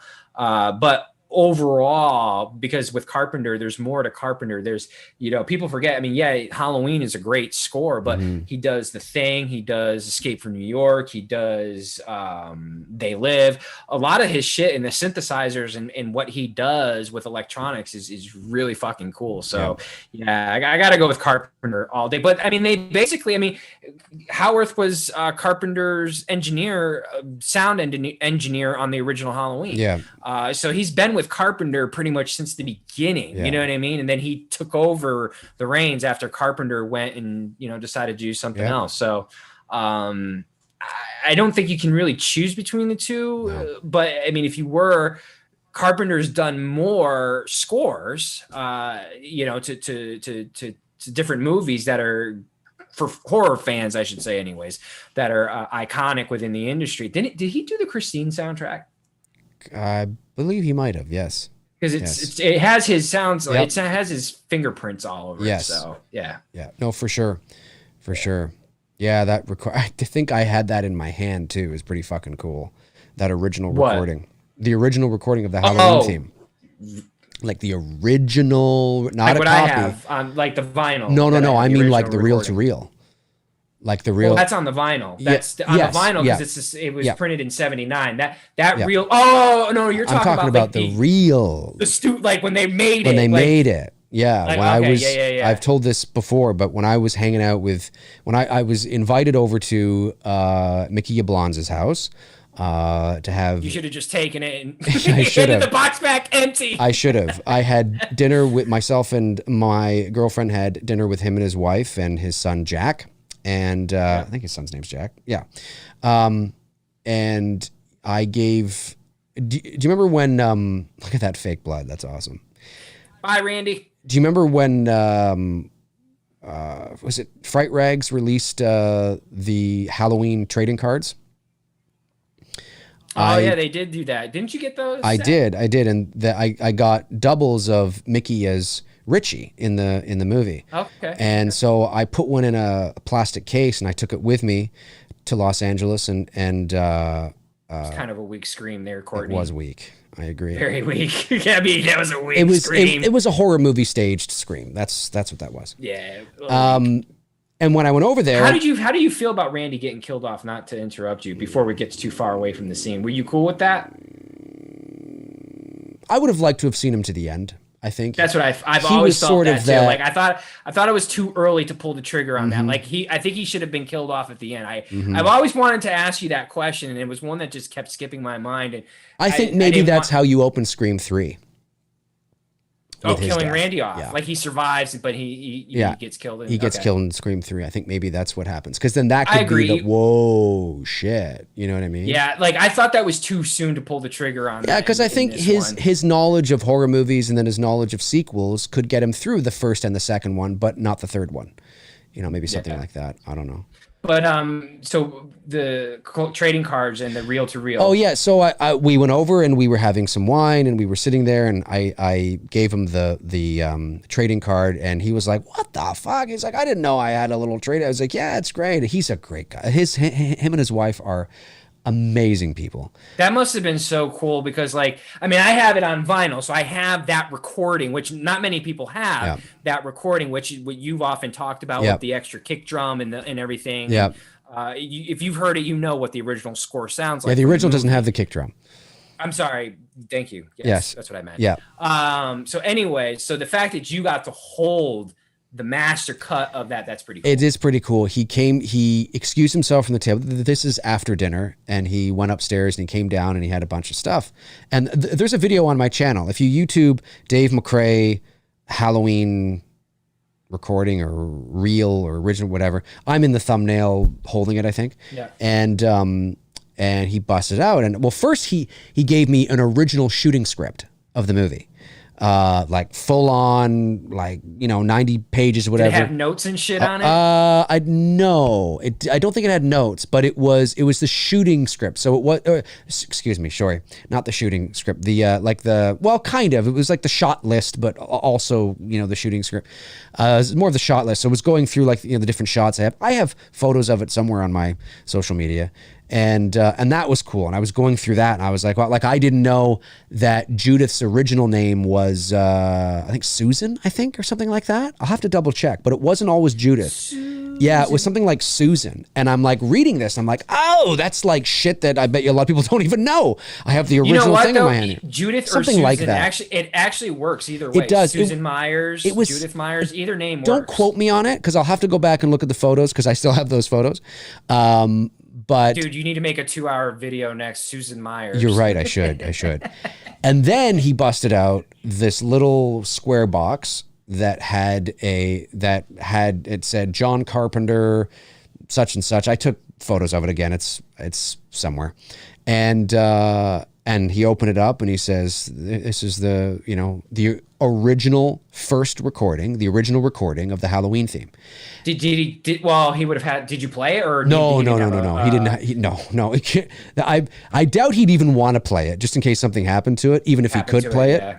But I held it in my hand and I was looking at it and I showed the camera and I was like, wow. That's cool. And he was like, cool, oh my God. Like it's one of the most iconic themes, not just in horror, but in the history of motion pictures. And I'm holding the original master in my hand. That thing's got to be worth, I don't know how much that thing's worth, but priceless. I mean, really is priceless because what you just said, it's crazy. If it's not the most iconic theme in horror next to Jaws, if we're going to count Jaws as a horror film, but if we're not, if you take Jaws out of the equation, it is the most iconic horror theme. It's huge all time. It's in horror for sure. Jaws transcends that. Halloween kind of sticks to the horror, but I mean it's huge no matter what. And we joked. I was like, well, you know, I could just I could take this now. And he's like, yeah, no, that's not going to happen.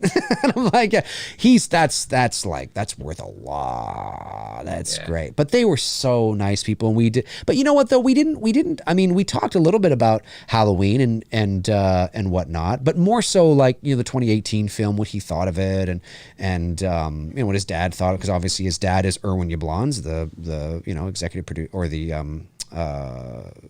the producer and the guy that came up with the idea and all that. And his dad wasn't there. I met his dad. Well, that's how it came to be. I met his dad at the convention in Pasadena. And when his dad found out who I was as a voice actor, he was like, oh, my granddaughter is into voiceover. She loves voiceover, which is Mickey's daughter. And then we were introduced, and then it went from there. And I invited them to the Voice Arts Awards at Warner Brothers. And then they came and we had a good time there. And then kind of spiraled from that. But really nice people, had a lovely evening, and I have nothing but positive things to say about them. They were just very, very gracious hosts and very nice. Very cool. We're at the hour and 11-minute mark, and they're at the police station questioning Cotton Weary, which he's free to go now. And Cotton Eye Joe, I was married a long time ago. Where did you come from? Where did you go? Where did you come from, Cotton Eye Joe? Making us think that Cotton might be possibility. Remember Cotton Eye Joe? I love that song. Anyway, I remember that being played at the ball games, like at Yankee Stadium. I remember that at my high school dances. I don't remember that being played at the high school. Although I didn't go to too many high school dances. I went to a few of my high school dances. Yeah. If the cute girl that I liked was going, I'd go. Well, we'd usually go for like the first 30 minutes, and then we take off and go to a beer party out in the fields. Because I mean, we grew up in a country town, so you know, we'd rather be out in the fields drinking beer. I get you totally. I totally get you. Nev Campbell. Is it me, or did David Arquette have like 5 different hairstyles in this film? Because I feel like his hair has changed. Like, let me see here. You may be right. Like, it's more slicked back at one point. It was kind of spiky in a few other scenes. I feel like he had like a haircut or two in the making of this film. His mustache just makes him look like a porn star. Super chat from Sean Sheridan sends another super chat. Thanks, buddy. Halloween 4, to be clear, I prefer over the first Halloween. Just my taste. Good mix of gore and tension. Favorite horror is John Carpenter's Vampires. A guilty pleasure. Scream, one of the best horror films. Cool. Thank you very much, Sean, for sharing that. Really appreciate it. Jack Ella sends in a $4.99 super chat. Says, hi, Dave. Love the show. Can't watch McRae live because I'm usually in 4th period. Ever seen the ref of the Ice Harvest? The I've never Ref of the Ice Harvest? Never heard of it. Never heard of it, man. And no worries. You can always catch up on the show after the fact. Jeff Harris sends in a $9.99 super chat and says, have you guys listened to Carpenter's recent album? I'm glad I had the chance to see him live in 2017. I would love to see him direct a Creature from Black Lagoon film. I believe he had interest. I haven't listened to his most recent album, but his Lost Theme. I think you're talking about Lost Themes 3, right? Maybe I have. Because I think it's on YouTube. I might have touched on it. Yeah, I think I skimmed it a little bit on YouTube. His other stuff is good. And Carpenter, yeah, I mean, Carpenter's been talking about directing for quite some time. He doesn't have any interest. He's See what 70. I mean? Now look at his hair here. It's all like spiky and red. You're right. It is. Oh, you know what I mean? Where's your like, script so supervisor? he must have, the continuity of Dewey's hairstyle in Scream 2 is pretty shitty. At least it's not like he walks out with like a buzz, like he's bald or something. It's like, what happened to his hair? No, I know, but like it's more red in this. And then like in the previous scene, it was more black and slicked. It is red. He's not a redhead. Is he? No, he's not. It's just dyed red. It's got red highlights. I wonder if he was doing multiple things at this time. Maybe. You'd have to look into it, I guess. I don't know. Yeah, but Carpenter, he's what, 74 or something, or 3 or 70, or I don't know. He's in his 70s. I think he would direct again, but I don't think he has. He doesn't have to. He's made his mark. He's got nothing to prove. But yes, has he not been relevant in a very long time? No, he hasn't. But the only thing I never understood about that, I mean, I guess you're right. Like, you know, he's made his mark and whatever. Like, I look at it different. I don't know. And maybe it would be different if I actually did do it. But like, I feel like if I made a movie like Halloween that opened up the doors for me to direct films, like, I don't think I could ever stop, because once you stop, that's it. You're done. Like, even if I wasn't making like big hits, you know, but just the fact that your foot is in the door in one of the hardest industries to get into, right. I just don't think I could ever stop. You know what I mean? Like, I mean, that's just how my mind works. Like, you know, for whatever his reasons were, you know, you know, and you're right. I mean, you know, you look at his resume, They Live, Halloween, Christine, but Carpenter, New York, Escape from LA. I get it. Do you want to know why though? Carpenter, and listen, I you know, you take it with a grain of salt, but Carpenter, and I say this because he's pretty much said this. He doesn't like it. He doesn't, you know, which is weird. Because, making movies is tough. He doesn't particularly and like, I get that. Yes, he doesn't like writing. He doesn't, I don't think he particularly likes directing. And I don't think he's particularly an easy person to get along with. I don't think that I can believe 100%. And so the studios are probably like, no, fuck, I'm not working with that prick. You know what I mean? And that's not to say that he is a prick. I mean, if you're on his good side, great. But it's not like Wes Craven, who was well-mannered, polite, easy to get along with, probably got along with everybody. John Carpenter. Well, that's why I've said, of all the guys out there, who would love to have had the chance 100%. to work with would be Wes. Wes Craven would take me in. Yep. He would train me. He would give me all the insight. Like, as much as I love Kubrick would, I'd probably drive him up the fucking wall with the questions, and he wouldn't want me around. Kubrick was a different type of difficult to work with. John Carpenter's made some, and look, I mean, Carpenter would look at me like, get the fuck John out of here. Carpenter, and I say this with all due respect, because it's not like I'm out there and have made this and, you know, made, the films he has, but, John Carpenter is, yes, he's a good filmmaker. But he's not the greatest filmmaker of all time. He's not the greatest director of all time. He's arguably maybe not even the greatest horror director of all time. How dare you say that? He's good. He's good, but he's difficult to work with. And he's probably got, people may not like, I don't want to, I mean, there's reasons why Carpenter's directed one movie in 20 years, and that was The Ward in 2010. And part of that is he doesn't give a fuck and he doesn't want to direct. Okay, and he could be directing. I mean, 10 years ago, he was 60. He could be directing. 10 years before that, he could be still directing. Spielberg's 74. He could be directing. There's a lot. Clint Eastwood's 90-something, in his directing. Carpenter could be directing if he wants to. You want to know why he doesn't want to? Because he doesn't fucking care, because he's lazy. And that's not coming from me. That's coming from Carpenter.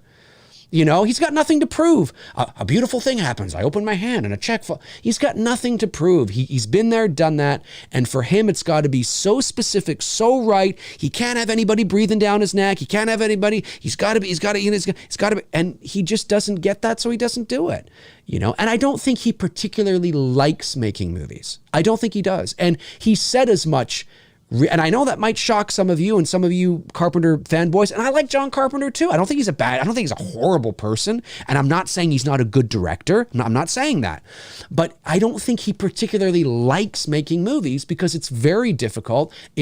And I can tell you, hey, look, I haven't made a feature film, but shooting It's Me, Billy and everything going, I can tell you, Making movies is fucking hard, and it's exhausting. And if it's exhausting doing that, I can only imagine how exhausting it would be shooting fucking, you know, Big Trouble in Little China or something. I mean, it is exhausting. And he's just, you know, he makes movies, he makes his little movies, and he doesn't, and he's got a bit of a chip on his shoulder, right? You know, he tried to break into more mainstream stuff with Starman and you know, and all that. And he got, you know, some of his studio films weren't as successful as they could have been, not because they were bad movies, but for a variety of other reasons. And I think it was just not that long ago where he said, I might come back if there's a little something or whatever, but I'm really enjoying my music now. I really love doing the music. He's doing his music. He doesn't give a shit. He doesn't care in the ways that fans want him to care. You know, we put John Carpenter, and John Carpenter will go on the horror Mount Rushmore because of especially because of Halloween and what it did at the right time for a little, you know, subgenre called the slasher. And that cannot be understated. When there was no slasher. Right. And it cannot be understated. And he's a good, solid horror director. Okay. And there's nothing, I am not undermining his impact and his influence on directors in the field and music. And 100%, he is part of 70s, 80s pop culture. But I don't think he cares about the things his fans care about in the ways his fans would like him to care. No, he doesn't. He doesn't. You want him to be, he's the perfect guy that it's like, you don't want to meet your heroes. If you're thinking about meeting Carpenter, take a long, hard, just, you know, if it's kind of like oh, thank you, Mr. Carpenter. Thank you. Yeah, no problem. Okay. But if you want to, you know, But, you know, I can relate to Carpenter on that level of not taking this genre so seriously, because, you know, I get that all the time in messages from people, like, you know, all these like deep theory things about Halloween and stuff. And I'm just like, bro, I don't think about it that way. For me, it's a movie. I pop it in, I enjoy it. When it's done, it goes on the shelf, or I close out the digital box. Like, I don't you're the guy. Like, I always refer them, like, you should be asking Dave these questions, not me, because Dave's the one that likes to peel back the layers. I'm not that person. My brain doesn't function like that. It depends what the layers are. I think well, you know what I mean. I do. Yes. You know what I'm saying? And I think it offends people sometimes because I don't look at it that way, but that's just not me. I'm a fan. I enjoy it. You know, when it starts, it's fun to watch, and then when it's over, I'm done. Like, I don't think about it. I don't peel back the scenes and go, well, what did this scene mean? Like, and John Carpenter's not the only person like that. It's art. And sometimes people get really emotionally, it means something to them, right? Halloween means something to people, and Elm Street means something to people. And take it, like pick it, pick your movie, pick your music, pick your book, pick your novel, like, you know, whatever it is, it means so much to so many people, which is amazing. And that's wonderful. And the creators really appreciate that. They do. They're very thankful to the fans, because they wouldn't, you know, be well off if it wasn't for the fans, and they wouldn't have a career if it wasn't for the fans. And absolutely. And they should always, you know, be respectful of that. And I think, you know, Carpenter is too, but Carpenter's made no bones about the fact that he doesn't set it in this way. But if you read between the lines, as a lot of artists are, it's a job. And I do it, I create it. I'm not thinking about it the way, you know, you are. I'm not analyzing the way you are. I just did it. I enjoyed it. I wrote it. I did it. I moved on. You know, I'm not, you know, fans unfortunately don't understand that the creators of the art that they fall in love, because it means so much to them, the creators don't necessarily have the same nostalgic attachment. You know what I mean? And it's not that, I mean, in a lot of cases, fans know more about their movies than the creators do. You know, shit, dude, the people that are in the chat room know more about some of these franchises than I do. 100%. You know what I mean? Like, I don't go knee deep into it. And I think it's cool that people do that. And then if that's your thing, I'm not knocking it, man. If you're someone who, you know, goes into the, you know, the Friday films or Nightmare films or Halloween or Scream, and you know there's nothing wrong with it. When Jason killed this person, he was using his left hand. When he killed this person, he was using his right hand. Like, if you know all that shit, man, dude, that is fucking cool. Me, I I can't, I don't have the time to invest my personal time into it like that. And for me, like I said, I'm a fan. I enjoy it. I love it. It doesn't mean it makes me any less of a fan. I'm just not to that like extreme level of fandom, nor am I. Nor am I. But I guess what I'm saying too is I'm trying to say that when you look at John Carpenter, and I think John Carpenter's views on horror or even Halloween or whatever the case is, and how he comes across in interviews and going, oh God, well, you know how he sees like, oh God, here we go, and how he is, his personality, I think is disheartening for a lot of fans, because he's the guy that created what they love so much, that they want to meet, they want to meet the magician, they want to meet the wizard, they want to meet the man. And when they hear that he doesn't give a shit, it's disheartening because of how much his project or his art meant to them. But fans have to understand, and not everybody's like that, but this isn't unprecedented. There's a lot of, John Carpenter's just very vocal about it. He's a grumpy old guy. But there's a lot of people that he's us in the future. That's right. That don't know. There's a lot of creators that don't share the same passion for something, and I can understand. Well, I don't that. think it makes us less any passionate. You know what I mean? Like, we're both creators. You do your no, videos, no, I do it my doesn't. photos. But dude, it would be like this episode right here. Okay, episode 99 of Two Dudes and Some Bullshit. It would be like this episode, for whatever reason, touches somebody in Wyoming. And they love this episode. They watched it and it meant something to them. They're going through a difficult time. They grew up with it. Their brother or sister introduced them to Two Dudes and Some Bullshit. And episode 99 was the first episode they ever watched. And they loved us in this episode. And they have nostalgic memories of episode 99. Oh, I remember when they started and they had to start again because it didn't work. And then they were talking about Scream 2. And they obviously, but they go off and they have, and they build this attachment to this episode. You and I will forget about this episode next week. And then we go to conventions and people are coming up to us going, oh, can you sign this, part 99 or, 90. And it's like, wow. And yes, wow. Holy shit. Like but have you ever signed an autograph, dude? If that ever happened to me, I would feel weird. I wouldn't. But I just mean the point I'm making is that it's a job. And no, I know. But have you at a convention? Have you ever signed an autograph? No. I've never been at a convention where that was the purpose of me being there. But the thing that's interesting is that. Again, I mean, obviously, it's not exactly like this, but hopefully the audience in the chat room can kind of see what I'm saying. Is that a lot of the times these things mean, and that's who they're for. They're for the fans. They're for you guys. But not every creator, is attached in the same ways. And that's why it can seem kind of weird when you meet your heroes or you meet somebody and hopefully they're not a dick, but they don't remember. Like, that's why so many Star Wars fans know more about Mark Hamill's portrayal of Luke than he does. You know what I mean? Like, he's like, oh, I don't know. I can't remember. And then somebody in the audience will go, well, it was actually on July 7th. You were sitting in the tub and that's when he came in, because they've read about, and he's like, oh, okay, I guess that sounds familiar. He doesn't remember that. He's not thinking about that. He's not going home watching, everything to do with that and reading about it and, making fan films and doing this. And he's not. It's just a job. And sometimes it's hard for fans to but then again, there are certain people that do get involved too. But generally speaking, it's hard for fans to sometimes, understand that my love isn't necessarily the same love that the creator had, Yeah. And I just never understood, the whole, if you know more than somebody on something, what validation does it give you in life? You know what I mean? It's and there's some people out there that look for that validation, and it's just, some do.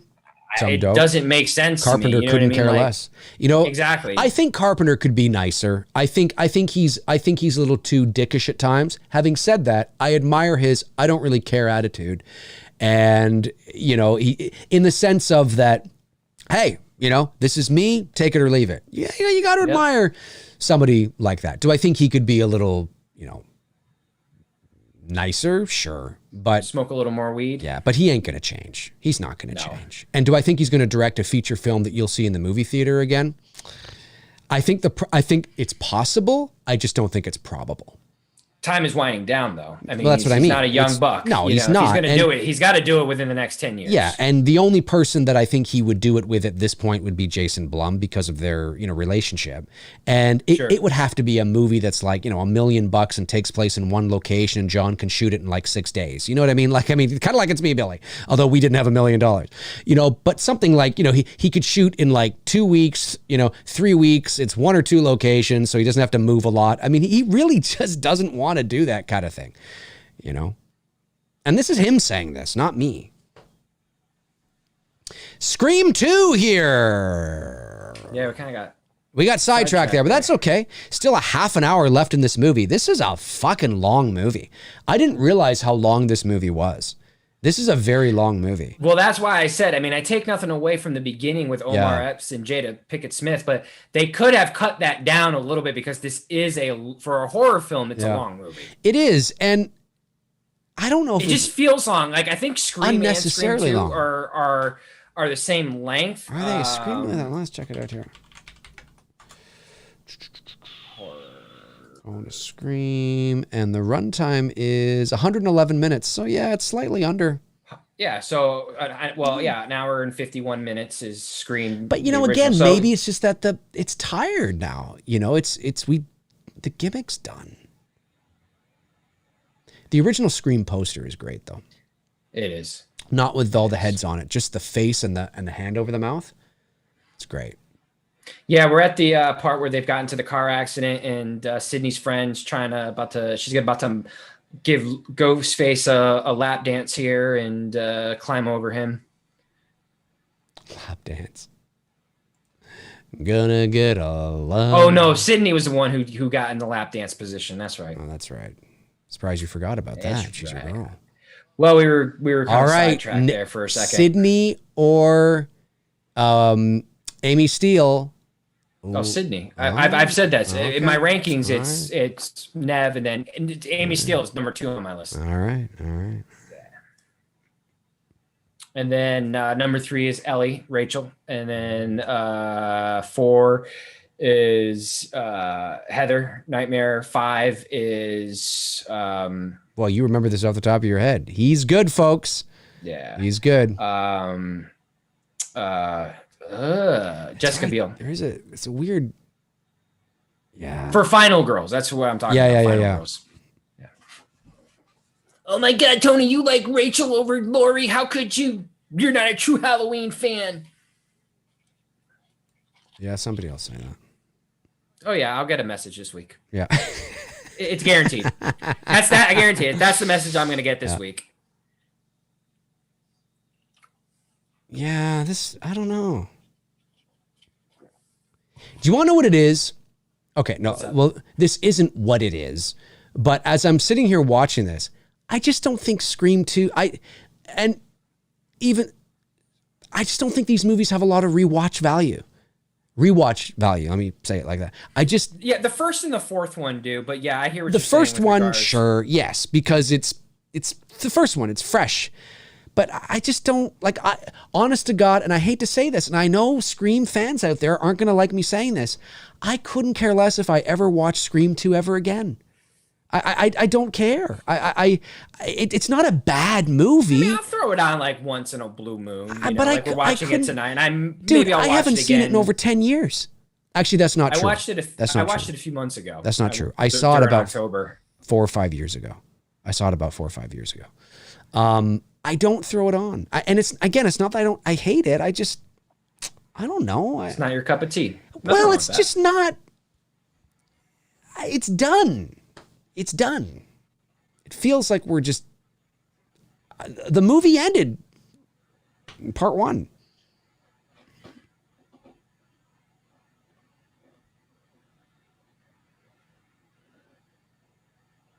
That's a loud fucking sound system for her to hear that. Yeah, that's loud.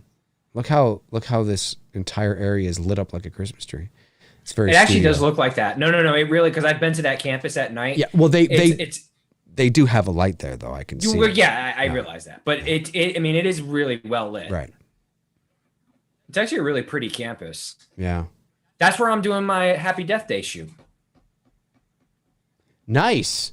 When I'm allowed to photograph Chloe as Tree without a mask on, because they won't let her on the campus. Have we done Happy Death Day? No, we got to do Happy Death Day. I like Happy Death Day. I really hope they do a third part. Same. Because I love how it totally took us in a different direction. And that was either going to fail or succeed. And obviously the box office didn't do great, which is why there is no part 3 yet. But I hope they do a 3. Did you see the new one by that same director with Vince Vaughn there? It just came out. The horror movie that just came out. What's it called? I don't think so. Can't remember. The chat room will let me know. They're up on it. See, I told you. I told you. That didn't take long. Oh, Jack Ellis. Yeah. That didn't take long. Yeah. I told you. I can't have my opinion. I can't like someone. I can't be different. I got to be the same. No, you can't. I can't. No. He says he respects your opinion. I'm busting his balls. Yeah. Oh, wait, can I say that? Oh, of course. Shit. Of course. I say it all the time. I bust people's balls all the time on here. I mean, even me going, but dang, I'm just busting balls. Jerry O'Connell. This scene is just so he could be topless. That's it. You know, he Why does she out, slap him like that? She slaps him. She's kinky, man. He's tied up. She's feeling the moment. Totally is true. Totally is true.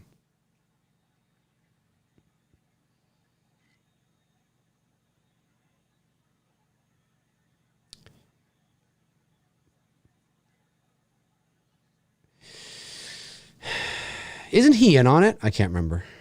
No. Oh, okay. It's a fake false lead. Right. Hello, Sydney. Sydney would be in like... I wasn't really surprised by this reveal. I was surprised by Jackie from Roseanne being involved and finding out she was Billy Loomis's mom. Like, that twist was cool. This twist was like, meh, you know, like I wasn't like totally surprised. But I guess that's what you do, right? Is you watch these movies to see who's doing it. But the filler in between is not that interesting. I mean, it's not, again, I have the thing down low, and I don't hate them. But I don't know. I think out of all the villains, I think Ghostface is probably a little overrated. Jerry O'Connell's married to Rebecca Romaine Stamos. Well, she's not Stamos anymore, but Rebecca Romaine. Are you kidding me? She is. He is. I didn't know that. Well, there you have it. Yeah, but it's not like, the fat kid from Stand By Me, that's true, but he's not fat anymore, right? We got to do Stand By Me one night, too.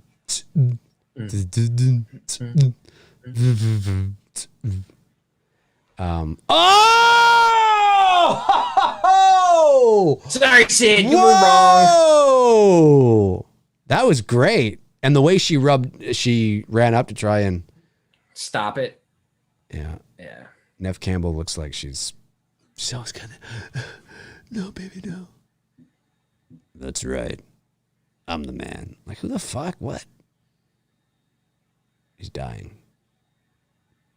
It's okay. You didn't want to be with him. You didn't want to be with Jerry O'Connell. Stop your fake crying and shut up. I know, you're saving yourself for Tony Michael. Exactly. That's what reality is. Exactly. Remember, folks. I'm starring in Scream 5. We've kept it a secret long enough. Folks, I am Sidney Prescott's Cabana Boy. That's right. That's right. You are. There's going to be some softcore porn. Of course, I don't last very long in the film, but that's okay. But you go out actually with a bang. You go out with a bang, having intercourse, real intercourse with Neve Campbell. It's the first time ever on screen. Making a love child. Yeah, it'll be on Pornhub next week, and and I scream out, "Hello, Sydney," the whole time. The whole time. The whole time. Hello, Sydney. It's like that Frasier episode where he goes away. It's when he meets Lilith and her boyfriend on vacation or whatever. Yes, and he's in there and he's about to have an orgasm or something, and he yells out "fantastic" or something like that, or "tremendous" or something. It's like, who the ass? So can you imagine yelling that out? That would be me. Yeah, that's the scene. Oh, that'd be so good. Well, remember, Tony, the question is not whether she's married. The question is she happily married? Exactly. That's the question, folks. That's the question.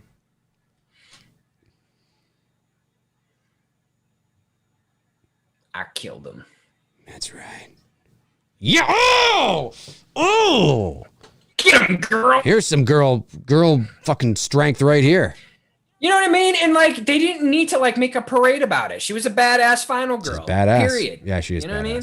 Yeah, she is a badass final girl. And she's the she's got that, like, for me, even though Heather Langenkamp didn't have the same run as Neve Campbell did, they have that same girl next door, cute kind of look. Heather Langenkamp in that first Alma Street, you didn't want to fuck with her either. I mean, she built that strength up. She gained that strength. I think Heather Langenkamp, not necessarily in 1996 because she was a lot older, but not old, but I mean older. But I think if Heather was the same, like if Heather was younger, I think Heather could have been a good Sydney, is what I'm saying. I could see Heather Langenkamp as Sydney. Not necessarily in the 90s at that age, because I think Heather was already well into her 30s by then. But I think totally because they're the same style of girl next door, or the same style of that and the same kind of look and feel and totally could see Heather Langenkamp as Sidney Prescott. But not Jamie Lee Curtis. Can't see Jamie Lee Curtis. Nope. No. I can't really see Jamie Lee Curtis doing anything outside of Halloween. No, it's true. It's totally true. I mean, I know she was in The Fog and she's the Scream Queen and, she's done some other horror films. But most of the horror movies she's done are garbage. Like Terror Train. I'm glad you said that because I wasn't going to say that because, I've already misspoken tonight by saying Rachel was better than Laurie, but, Terror Train is garbage. What are you talking about? Terror Train is the greatest horror film ever. Terror Train is terrible. I did it for a Saturday movie night not too long ago. Did you? Have you done prom night? No, I haven't done prom night yet. We have to do prom. You know when we have to do prom night? We should do prom night during prom season. Look at those. Like somewhere around in April, May. Yeah, okay. When the schools are doing proms. Yeah. Everybody was probably like, "Oh no!" Ooh. Well, yeah. I mean, I remember when I saw this in the theater, I was like, "Shit, they killed Courtney Cox." Yeah, that would have been great.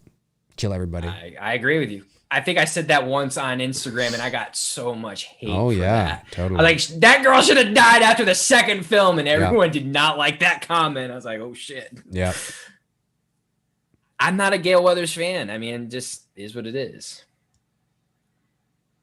And I could reverse that. I could totally, again, she would have been too young at the time, but let's say dates are not an issue.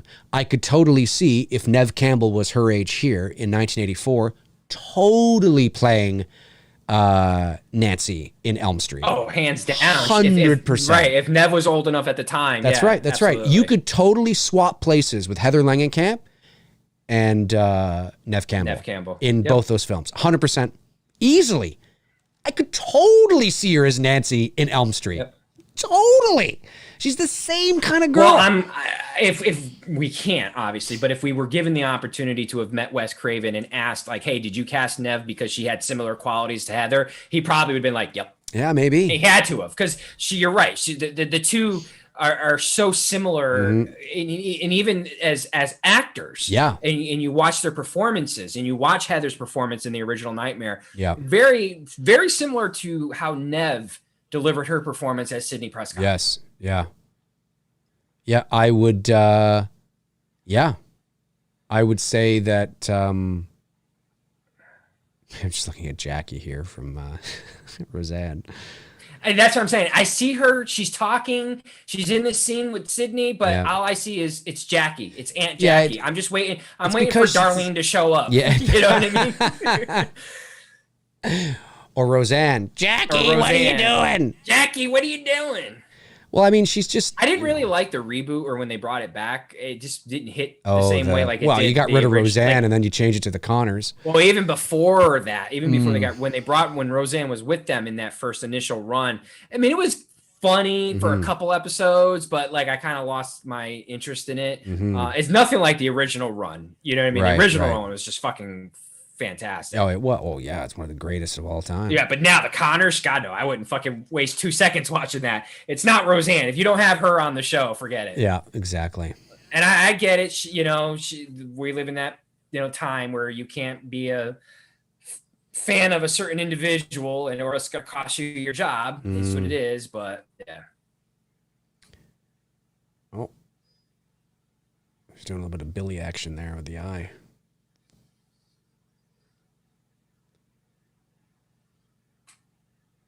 And wasn't his name Billy Loomis? His name was Billy Loomis, I think, wasn't it?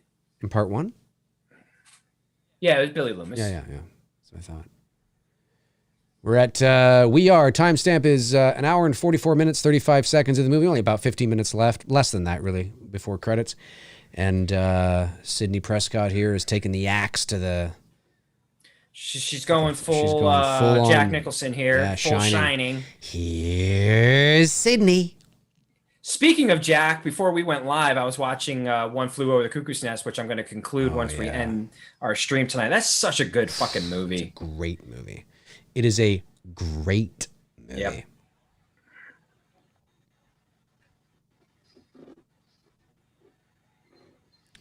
Chester Franklin Jr. says, Dave, who is your favorite composer, John Carpenter or Alan Howarth? If so, why? Didn't we answer that? I don't know. It said to me, maybe to you, neither are my favorite composer. John Williams, I think, is the greatest cinematic. Well, John Williams and, Alex Silvestri and is it Alex?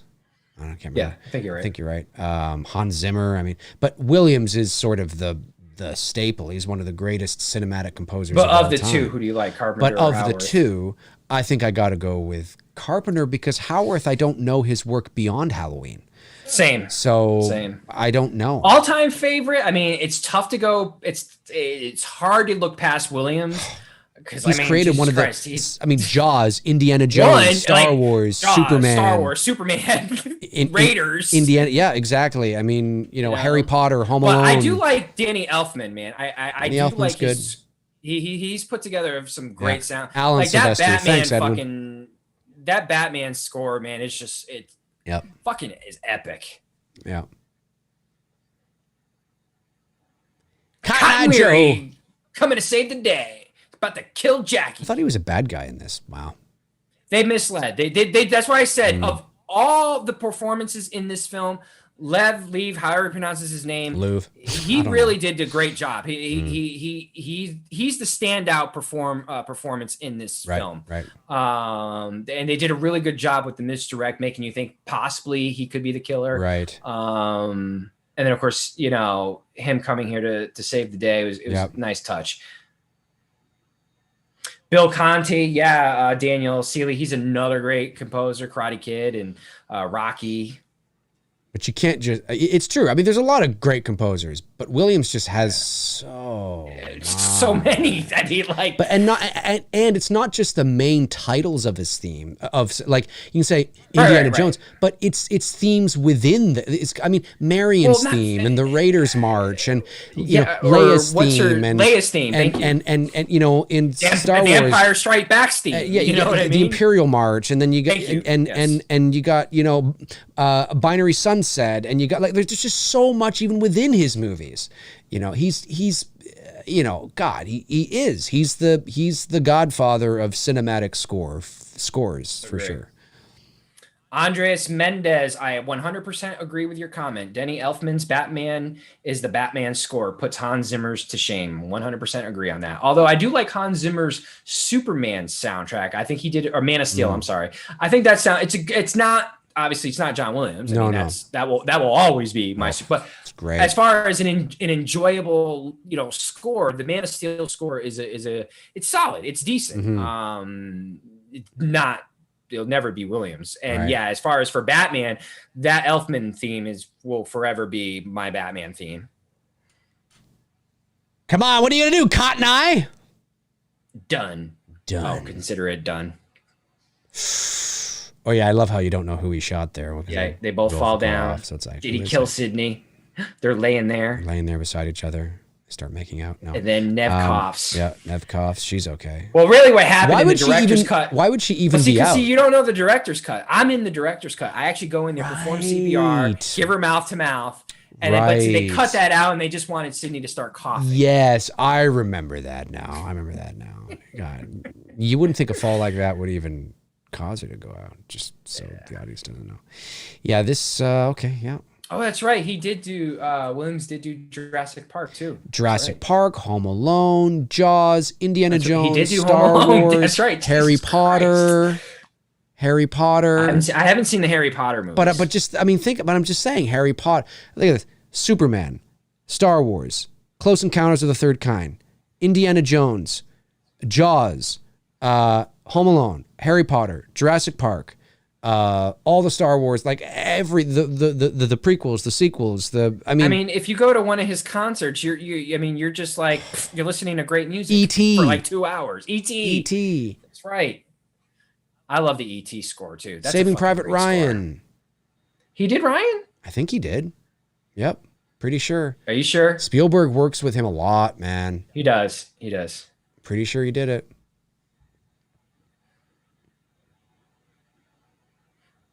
Because I watched Ryan over the weekend, Saving Private Ryan. Yeah, it's great movie too. Oh, it's a great movie. I was in like a movie marathon this weekend. I watched that and like just a bunch. You know what else I watched? I watched Hot Shots. Oh, have you seen that movie? Not in years. It's such a great parody. Did you watch movie. Hot Shots Part 2? I haven't. I didn't get to it. I would just watch the first one. Both of them are funny. Yeah. Both of them are great. We should do a Hot Shots. We should. We should do like a Naked Gun. Oh, absolutely. Absolutely. Well, can we do that? I mean, with the PC culture and OJ. Yes. Fuck it. Yes. I'm definitely doing it. Because it's not like we're showing it. We're just talking about it. We're definitely doing Naked Gun. I don't care. Yes. But Hot Shots, man, I forget how funny that movie is. Yeah, it's good. That's when spoof movies were at its peak. Yep. Yeah, you had them. You had Naked Gun. You had Spaceballs a little before. The Don't Be a Menace While Drinking Your Juice in South Central, which is what you thought was originally. Right. That's right. All came out at the same time. That's right. Airplane. Yeah. Well, that was later, or earlier. But yeah. Is that the movie? Because you always say that line. Shirley, you can't be serious. I am serious, and don't call me Shirley. Yes. Well, that was the movie. It's such a stupid line, but it always cracks me up. It's great. Leslie Nielsen, that was a good Canadian guy, by the way. He's dead now, obviously. But that was the movie that propelled him into doing more comedy. Because before that, Leslie Nielsen was a straight guy. He was a dramatic guy. He wasn't doing, I mean, I think he might have dabbled in it, but he wasn't doing comedy. But Airplane, he was the king at delivering a funny line completely straight, and he was so good at that. And that's why he was, it was amazing. He was so funny. I love some movies are better than others, but his Naked Gun, I mean, certainly are great. For sure. Sidney Prescott would have Cotton's PTSD. The hero. No, Sidney Prescott's what? She'd have PTSD after all that. I mean, the shit she's been through. Can you imagine? Well, she sort of does in Scream 3. Yeah, they kind of skim the surface of the of it. Yeah.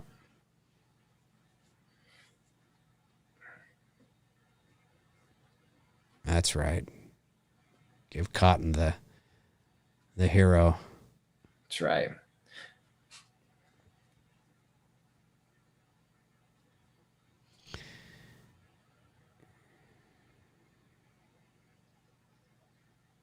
And then we get the classic crane shot of the heroine walking off into the sunset. This looks like this is let's pull back on it. Could be trees. Could be a crane. Yeah, I guess it's it's helicopter. Yeah, helicopter. Yeah. I was just gonna say it's totally a helicopter. Yeah, 100%. Yeah. I can't wait to shoot on that campus. It's gonna be a lot of fun. Amazing. It's gonna be a lot of fun. Directed by Wes. Wes Craven, ladies Wes. and germs. That was Evan Williamson. Scream 2. Cranking out those hits in the late 90s. Let's go to the chat room for a little bit. Just see, we're doing this for over 2 hours now, so we won't take up too much time here.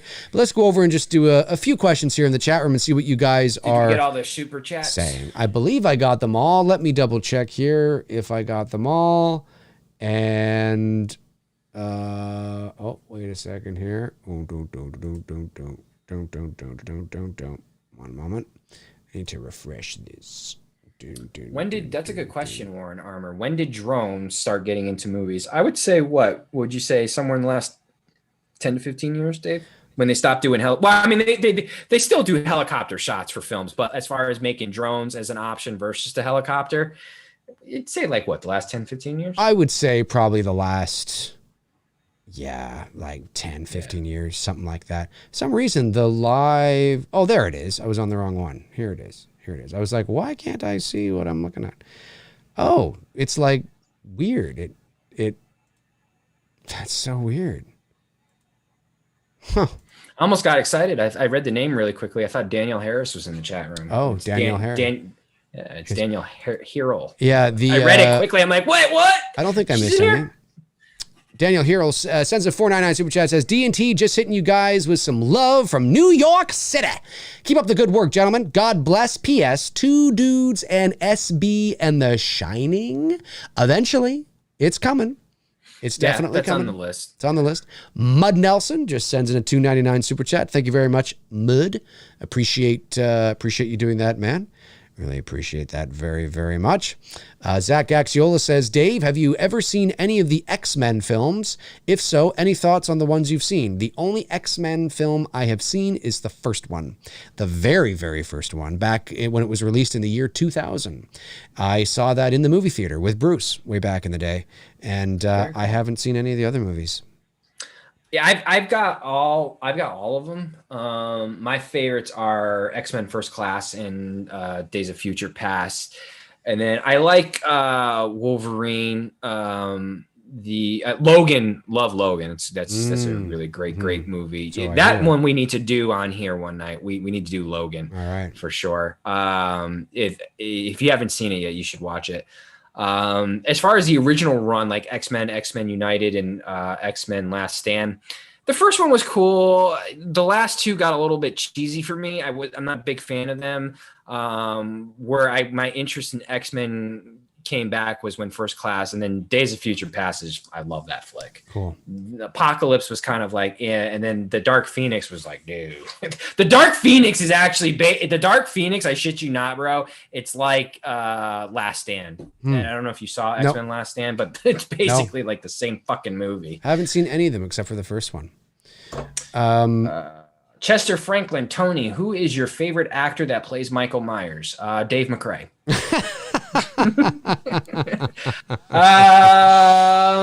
Well, my guy here recently did a really good job in my photo shoot. I always aim in my photos to go for Nick Castle. Nick Castle to me is the true. He's the quintessential.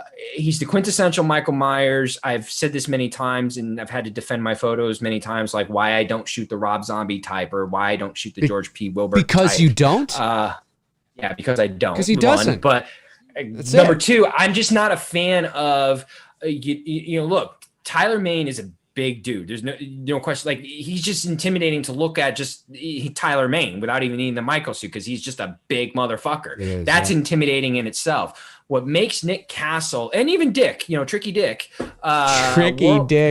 Tricky Dick Warlock here, I mean, he's shorter than Nick by about an inch. From I don't know how accurate some of this information we read online, but Nick is 5'10", Dick is 5'9". But what makes that intimidating to me is that he's not a big guy, but he has this strength. He has this strength to be able to pick up this dog and choke out a dog. He has this strength to pick up Bob, with one hand, fucking Undertaker his ass, and stab him with the other hand. That's fucking like, wow. And to me, that's more scary than like, okay, Tyler Mane, Yeah, I expect him to be able to toss bodies around like he's tossing a fucking pizza dough in the air because he's a big motherfucker.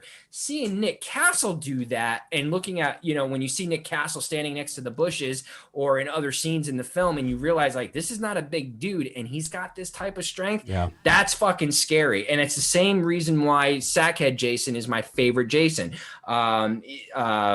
Gillette and Dash, they're not big guys. And to me, when a dude is coming at me with a fucking potato sack on with one eye hole, I'm like, why does this motherfucker only have one and not two? Like, what's up with that? That's just fucking weird in itself. The zombie Jason later on as the series progressed. I mean, I love part 6 because it's the meta. It's the MTV Friday the 13th film. And I have nothing against part 3 and 4, which I know are Dave's favorite. The Jasons in those becomes a big dude, and again, he's a big dude. He is. Yep. Big guys are not intimidating. It's a big dude, and I'm sorry. Let me rephrase that. Big dudes are intimidating to begin with, but when you've got an average size dude coming at you and he's fucking up shit, that's fucking scary. That's like Robert Englund in Nightmare on Elm Street. He's not a big guy, but he's intimidating. That's why I wasn't really a big fan of the Derek Mears version of Friday the 13th. And it's also why when I do introduce the Jamie Lloyd characters in my photos, I'm actually going to match her up with the Nick Castle version of Michael Myers, because I want to know what that's going to look like in contrast to begin with. Right. Okay. Because we as all fans have wondered for years what that would have looked like in Halloween 4 if we were more in line to the Nick Castle version. Versus to doing the George P. Wilbur version. Look, Halloween 4 is my second favorite in the franchise. But as far as when it comes to the definitive Michael Myers, not to be redundant, but it just doesn't get better than Nick Castle. Anything you want to add to that, Dave? In terms of, what was the question again? Who's the best Michael Myers? Who's the best Michael Myers? I mean, often people say Nick Castle because he was the one that set the. Nick Castle is the guy that, and he didn't do anything. He just walked around, but he was it's how he did. But it. it's how. But it was the perfect direction. It's just I like Nick Castle the best because I'm almost 42 years old, so I grew up with. Not that you can't be our age and not like anybody else, but I like that character. I like that portrayal. I think it's the perfect portrayal of what the intention of the character was supposed to be, I don't, and that's what I prefer. Jeff Harris. That's Busta what I prefer. Rhymes. Busta Rhymes was a great. That's Michael Myers. But that's what I prefer. And then you look at somebody like Tyler Mane, and he was the perfect Michael Myers for that kind of Michael Myers. But that's not the kind of Michael Myers that I like. So for me, it's Nick Castle, and I thought James Jude Courtney did a good job at replicating. The only thing a human being can't grow like that. Obviously, you're trying you're trying to convince me that this is the same Michael from part 1. It's like he's clearly a lot bigger than the Michael from part 1. No, you have to suspend your disbelief a little bit. That is right. That Exactly. is true. That is true. That is very, very true. But yeah, no, it's always been Nick Castle for me, and probably always will be.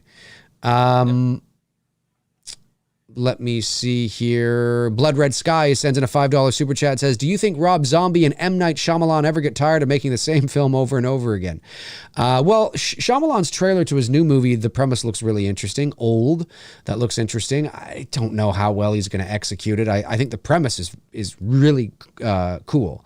But I don't know. The trailer, again, I like the premise of the trailer, but the trailer didn't do much for me, but I definitely like the premise.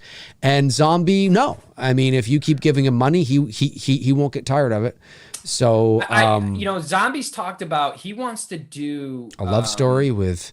No, he wants to do Broad Street Bullies based on the 74 Flyers or 76, whatever it was. Yeah. Honestly, if he didn't take the approach from trailer trash, but approached it from his somewhat typical vision, but leave out the trailer trash part. But the hardcore violence of just how hardcore the Broad Street Bullies were. Potentially, you could actually see where this dude's potential as a good director really is, because I think for him it's a comfort zone, and I think he's afraid to branch out. But I know he talked about it on Rogan's podcast and about wanting to do that, and I'm like, I actually could see him doing it if he takes it seriously and doesn't give me Devil's Rejects. Right. You know what I mean? Right. Yeah. Yeah. And M. Night, I haven't really been into M. Night since Signs. Yeah. No, I got you. Jack Ellis sends in a $1.99 super chat and says, I meant the Ref or the Ice Harvest. I have seen the Ref. I'm assuming you mean the one with Dennis Leary. I think that's a funny movie. Haven't seen it in a long time, but I haven't seen the Ice Harvest. Henry Doan sends in a $5 super chat. I think it's Doan, is it? Oh, my glasses on. Looks like Doan. Looks like Doan. What if Halloween Ends takes a huge supernatural route, sort of like Halloween 6? Michael's spirit lives on or has to get destroyed somehow. Well, this is what I say to that, Henry. That would be garbage.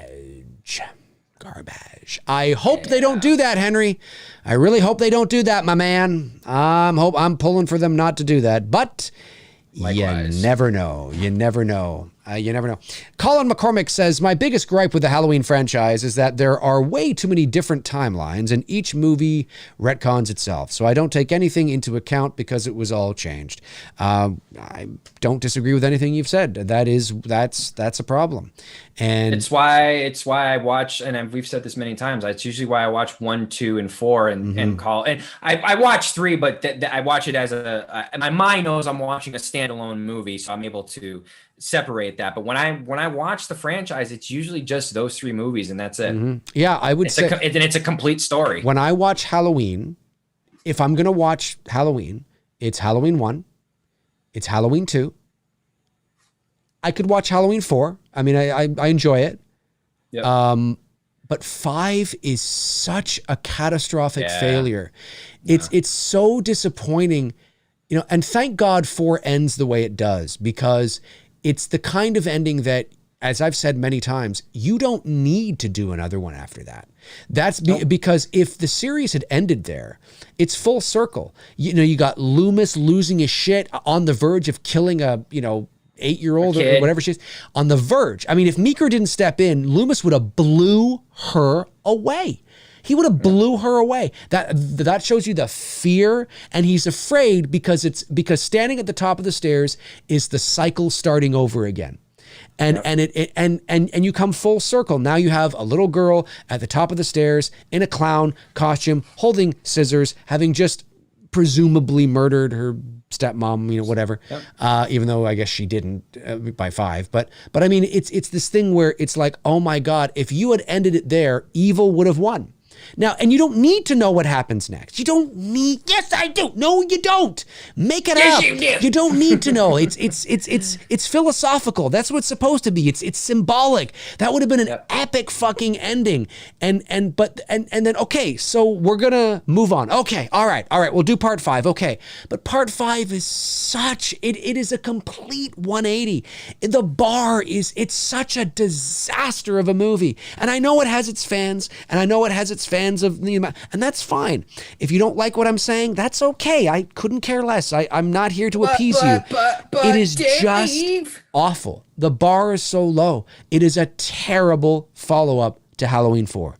Halloween 4 is not. That's the problem with 5. It shits on how great Halloween 4 should be. I wouldn't even say that 4 is amazing, but I mean it's an acceptable, decent late 80s return from Michael. Yeah, it was fine. It was good. It was fine. I don't think it's as good as the first 2, but I think it's fine. And I liked it. And I think if you wanted to make a sequel, I think it's good enough. It's worthy enough to make a sequel. But man, what a fucking shitstorm that 5 is. It's off tonally. You destroy Rachel. You destroy their relationship. That relationship you've built between Jamie and Rachel, the mask is terrible. There's no suspense. He's hanging out in her closet and he has an opportunity to kill her right there. But what does he do? He just kind of, bends his neck underneath the pole in the closet and he goes the other way. Loomis is it's just a terrible fucking movie. But what about the laundry room scene? What about it? It's a bad movie with some cool scenes. What about it? So, just because it has a cool scene doesn't make the movie good. It's a garbage movie. Are you talking about when Jamie's in the laundry shoot? I'm talking about the laundry shoot scene. It's a cool idea. It's a cool scene. It's shot well. It's cool. That's really about the only scene to Halloween 5. It is terrible. Oh my God, it's terrible. And Resurrection is terrible. And H2O is meh. You know what I mean? It's not terrible. The only thing that would make me watch H2O is Laurie Strode. And that I think that's it. I don't like the mask. I don't like there's no suspense. They just fucked it up. They just totally fucked it up, and it's just, I'm telling you, man, part 1, 2, and 4, that's like a trilogy right there. That's a trilogy right there. Fuck. Exactly. Because you don't have any Cult of Thorn shit. You have no tattoo on, Michael's wrist. Who Michael Myers was presented by John Carpenter, this supernatural-ish type figure, is still intact in Halloween 4. Nothing's been destroyed. Right. By 5, it gets totally fucking destroyed. Well, it does because they give you reasons for it. And the tattoo. The only thing that doesn't, that you have to suspend your disbelief on is obviously 4 is a little more violent. Poking a thumb through somebody's forehead, which was an issue. 80s gore. No, I get it. But I'm just saying, if we're talking about, the original intent, right? And obviously surviving that fire like that is next to impossible. He would have died. So there's a few, you gotta suspend your. But other than that, it's one of people's. There's a reason why people enjoy it, and I think it was a decent return. And I think it's a great end cap for that ending, or end cap bookend to that end to the series. I think 1 is the ending of the series because that's the original intent. It was the boogeyman, as a matter of fact, it was, and you've heard me talk about still it out there ad nauseum. That's right. So that is sort of the ending, and then you get 2. Okay, let's extend it. Okay, we'll extend it, and you get 2, and you're like, okay, well now we're gonna kill him. Okay. And then you extend it again. It's like, I just don't think anything beyond 4, I've never bought into. It's just garbage, in my opinion. Anyway, we got to get going here. Let's get a few of these in. Yeah. This was a good one. Dylan, you son of a bitch. Tony, Dave. Did you guys watch the Instagram live commentary of Rob Zombie's Halloween with Danielle and Scout? Someone had tagged me that they were doing that, but no, I did not. I did not watch that, but I think someone tagged me on or sent me a message or something. But no, I didn't. Did you? No, I did not. I didn't even know. I don't follow either of them, so I didn't get a notification for it. Henry Doan again says, It's Me, Billy set in the 90s or present time? It's set in the 1840s. No. No, don't lie. It's set in space, 3000 AD. You're right. It is. He's pulling a Jason X here on us. You're right. It's set in space. No, it's set in present time. The official synopsis and what's out there has said that it's about between 45 to 50 years later. So it's set in present time. Jeff Harris, do you guys have a favorite Jack Nicholson performance? I still need to check out Chinatown. Chinatown's great. One Flew Over the Cuckoo's Nest is great. Anything early Jack is great. Shining is great. Early Jack is, I was just about to say, anything early Jack is fucking Shining, obviously, is killer. Yeah. That's just fucking like, there's so many you can list off. There are. It's totally amazing. It's hard to pinpoint like one. You know what I mean? Exactly. All right, folks, that's going to do it for us here on episode 99 of Two Dudes and Some Bullshit. Thanks to our amazing moderators, Darren Sands, Tabitha Short, and Frank Riker for doing what you guys do. Although I haven't seen Frank in a little bit. I think he checked out. He just couldn't take it. He couldn't take Scream. Couldn't handle Scream 2. He couldn't handle it. Thank you to all the Super Chat questions that came in, of course, and the non-Super Chat questions. Thank you for tuning in and watching Scream 2 with us. Tony and I will be back next Monday night at 7 o'clock p.m. Eastern Standard Time for the big 100th episode celebration. Make sure you tune into that. Mark your calendars for that. Where we watch the original Halloween for the 100th time. That's right. We're gonna no. We don't know what we're gonna. Well, we have ideas of what we might do. We have some ideas. Nothing crazy, but just to hang out with you guys for the 100th episode will be fun. Nonetheless, Tony, any last things you want to say here? No, great. Good show tonight. Good crowd in the audience, as always. Fun chit-chatting with you guys and shooting shit. I agree. 100%. I agree. Folks, have a great rest of your night, and we'll talk to you guys very soon. Alrighty, in the meantime and in between time, cheers.